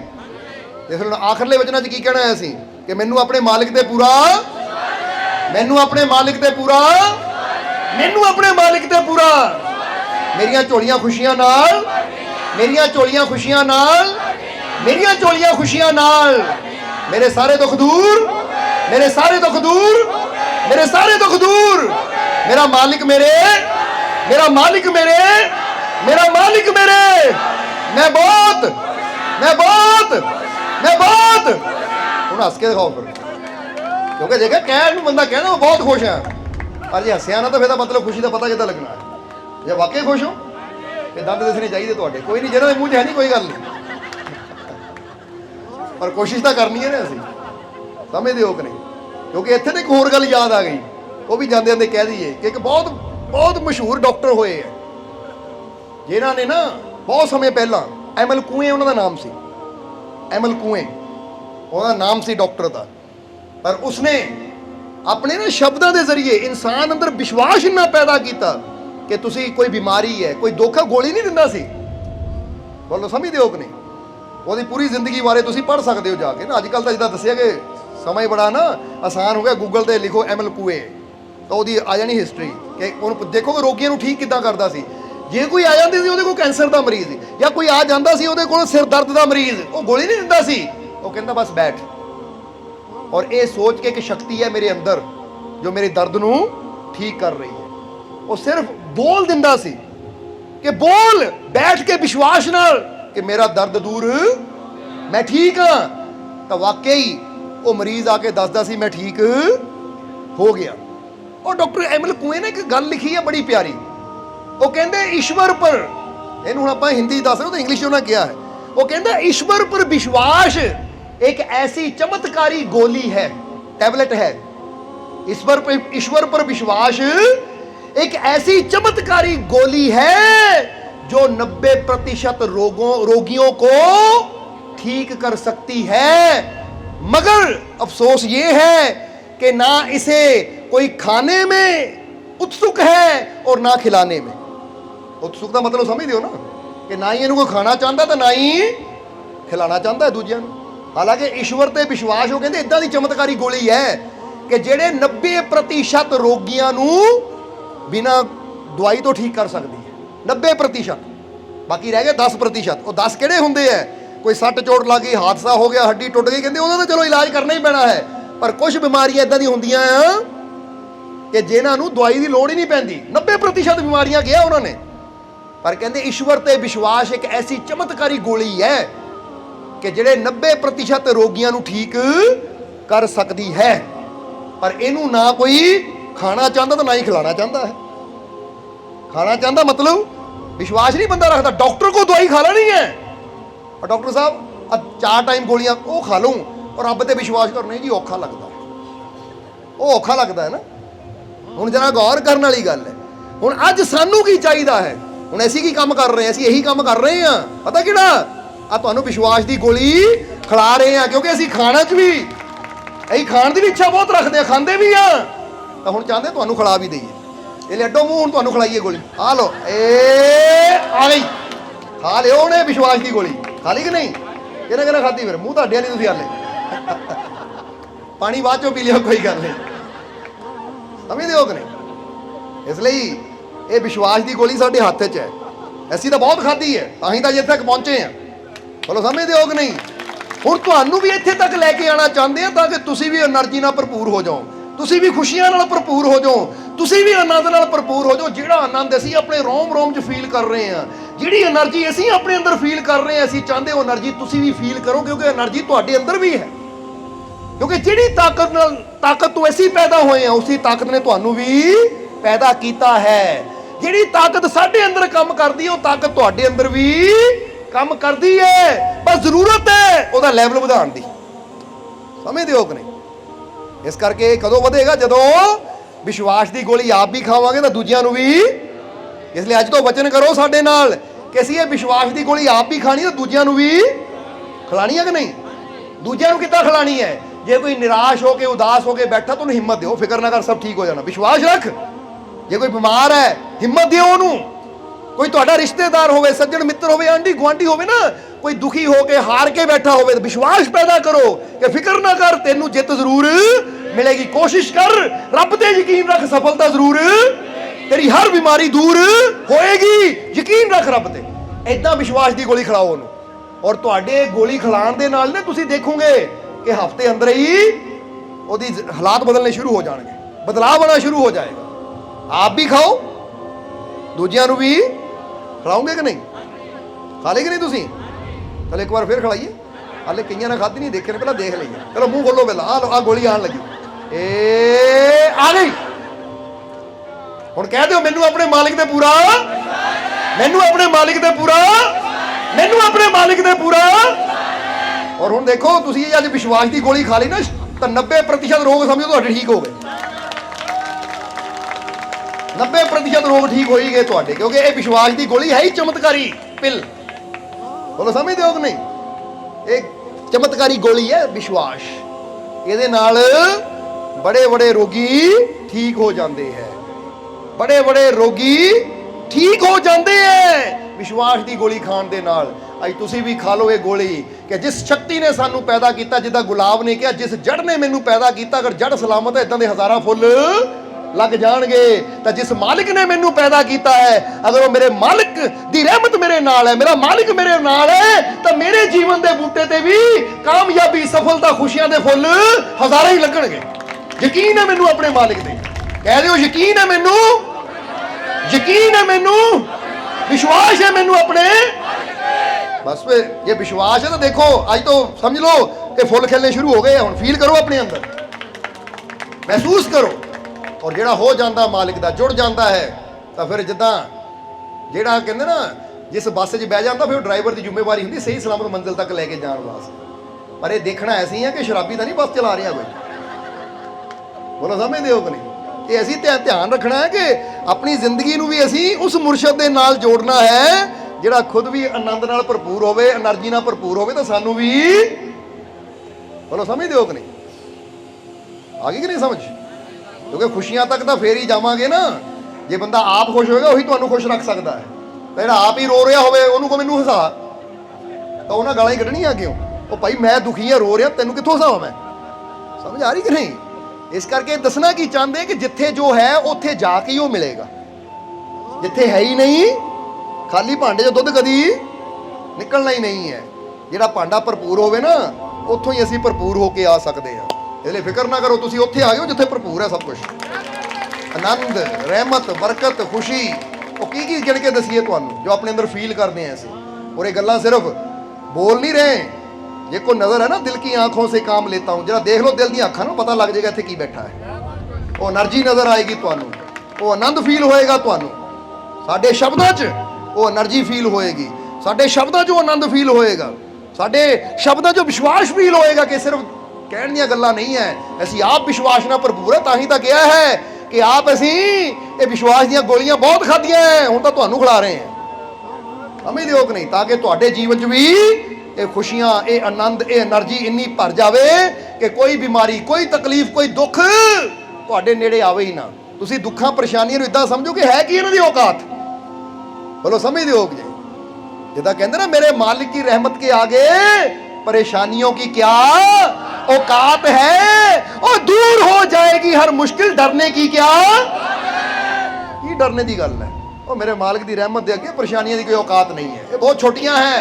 मेरे मालिक की रहमत बहुत, इस करके फिर आखिरी बार कह देना, मैनू अपने मालिक दे पूरा, मेरा मालिक मेरियां झोलियां खुशियां नाल, मेरियां झोलियां रहमतां नाल मैं बहुत ਮੈਂ ਬਹੁਤ ਚਲੋ ਮਾਲਕ ਇਦਾਂ ਹੀ ਤੁਹਾਨੂੰ ਖੁਸ਼ੀਆਂ ਦੇਣ। ਆ ਮੁਸਕਰਾਹਟ, ਆ ਖੁਸ਼ੀ ਤੁਹਾਡੇ ਜੀਵਨ 'ਚ ਹਮੇਸ਼ਾ ਬਣੀ ਰਵੇ। ਔਰ ਹੁਣ ਇਹਨਾਂ ਵਚਨਾਂ ਨਾਲ ਹੀ ਅਸੀਂ ਅੱਜ ਦੇ ਸਤਸੰਗ ਦੀ ਸਮਾਪਤੀ ਕਰਾਂਗੇ। ਔਰ ਸਤਸੰਗ ਸਮਾਪਤ ਕਰਨ ਤੋਂ ਪਹਿਲਾਂ ਦੱਸਣਾ ਚਾਹਾਂਗੇ ਨਾਲ 2 ਅਕਤੂਬਰ, ਕਿਉਂਕਿ ਸਤੰਬਰ ਮਹੀਨਾ ਚੱਲ ਰਿਹਾ, ਅੱਜ 6 ਤਰੀਕ ਹੋ ਗਈ ਹੈ, ਤਾਂ ਸਮਝ ਲਓ ਕਿ 23-24 ਦਿਨ ਰਹਿ ਗਏ ਹੈ, ਕਿਉਂਕਿ 21 ਤਰੀਕ ਤੋਂ ਪ੍ਰਭਾਤ ਫੇਰੀਆਂ ਆਰੰਭ ਹੋ ਜਾਣੀਆਂ ਹੈ। ਕਿਉਂਕਿ 2 ਅਕਤੂਬਰ ਬਹੁਤ ਖੁਸ਼ੀਆਂ ਦਾ ਦਿਨ ਹੈ, ਬੜੇ ਮਾਲਕਾਂ ਦਾ ਮਹਾਨ ਪਵਿੱਤਰ ਪ੍ਰਗਟ ਦਿਵਸ ਹੈ। ਜੇ ਸਾਲਾਨਾ ਪ੍ਰੋਗਰਾਮ ਹੈ ਇਹ, ਔਰ ਇਹ ਸਾਰੇ ਜੀਵਾਂ ਨੂੰ ਪਤਾ ਹੀ ਹੈ ਕਿ ਇਹ ਬਹੁਤ ਬੜਾ ਪ੍ਰੋਗਰਾਮ ਬੜੀ ਧੂਮਧਾਮ ਨਾਲ ਖੁਸ਼ੀਆਂ ਨਾਲ ਮਨਾਇਆ ਜਾਂਦਾ। ਅਸੀਂ ਚਾਹਾਂਗੇ ਕਿ ਤੁਸੀਂ ਇਹ ਦਿਨ ਯਾਦ ਰੱਖਣਾ ਕਿ 2 ਅਕਤੂਬਰ ਅਸੀਂ ਸਾਰਿਆਂ ਨੇ ਹੁਮ-ਹੁਮਾ ਕੇ ਮਾਲਕਾਂ ਦੇ ਦਰਬਾਰ ਤੇ ਪਹੁੰਚਣਾ ਹੈ। ਸਾਲਾਨਾ ਪ੍ਰੋਗਰਾਮ ਦੇ ਵਿੱਚ ਬੜੇ ਮਾਲਕਾਂ ਦੇ ਮਹਾਨ ਪਵਿੱਤਰ ਪ੍ਰਗਟ ਦਿਵਸ ਦੀ ਖੁਸ਼ੀ ਵਿੱਚ ਜੋ ਇਹ ਦਿਨ ਖੁਸ਼ੀਆਂ ਦੇ ਨਾਲ, ਚਾਵਾਂ ਸੱਧਰਾਂ ਦੇ ਨਾਲ ਮਨਾਇਆ ਜਾ ਰਿਹਾ ਹੈ, ਇਹ 'ਚ ਸ਼ਾਮਿਲ ਹੋਣਾ ਹੈ ਤੁਸੀਂ। ਔਰ ਜਿਸ ਦੀ ਖੁਸ਼ੀ ਦੇ ਵਿੱਚ ਹੀ 21 ਤਰੀਕ ਤੋਂ ਪ੍ਰਭਾਤ ਫੇਰੀਆਂ ਵੀ ਹੋਣੀਆਂ ਹੈ। ਫਿਰ 1 ਅਕਤੂਬਰ ਉਸ ਦਿਨ ਸਵੇਰੇ ਪ੍ਰਭਾਤ ਫੇਰੀ, ਦੁਪਹਿਰ ਨੂੰ ਰੱਥ ਯਾਤਰਾ ਹੈ, ਔਰ ਸ਼ਾਮ ਨੂੰ ਫਿਰ ਸਤਸੰਗ ਦਾ ਆਨੰਦ ਲੈਣਾ ਹੈ। ਬਹੁਤ ਰਹਿਮਤਾਂ ਦਾ ਦਿਨ ਹੈ। ਫਿਰ ਅਗਲੇ ਦਿਨ 2 ਤਰੀਕ ਨੂੰ ਮਾਲਕਾਂ ਦੇ ਦਰਬਾਰ ਤੇ ਨਿਸ਼ਾਨ ਸਾਹਿਬ ਦੀ ਚੜ੍ਹਾਈ ਹੋਣੀ ਹੈ।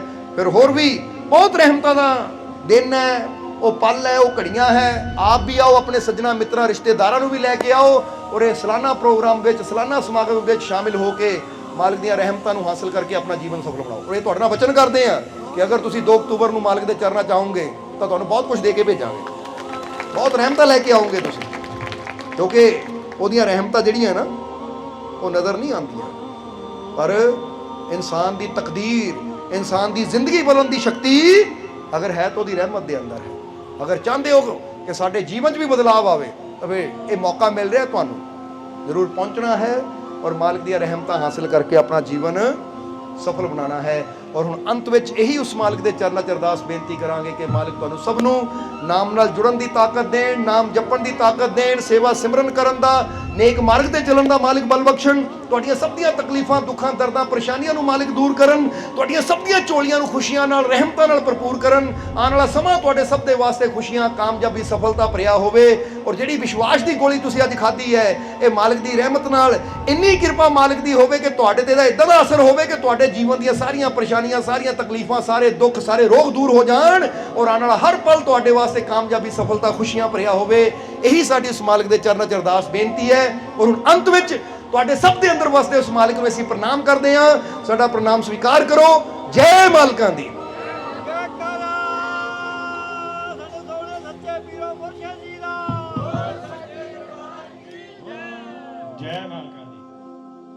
वीडियो अच्छी लगी हो तो कृपया इसे शेयर जरूर करें। आपके शेयर करने से अगर किसी की जिंदगी में अच्छा बदलाव आता है, पॉजिटिव चेंज आती है, तो ये भी आपकी तरफ से किया गया एक नेक कर्म होगा, एक सेवा होगी। तो वीडियो को शेयर जरूर करें और वीडियो देखने के लिए सर्व संजय दरबार कांटियां शरीफ यूट्यूब चैनल को सब्सक्राइब करें और फेसबुक पेज को फॉलो करना ना भूलें। जय माता दी।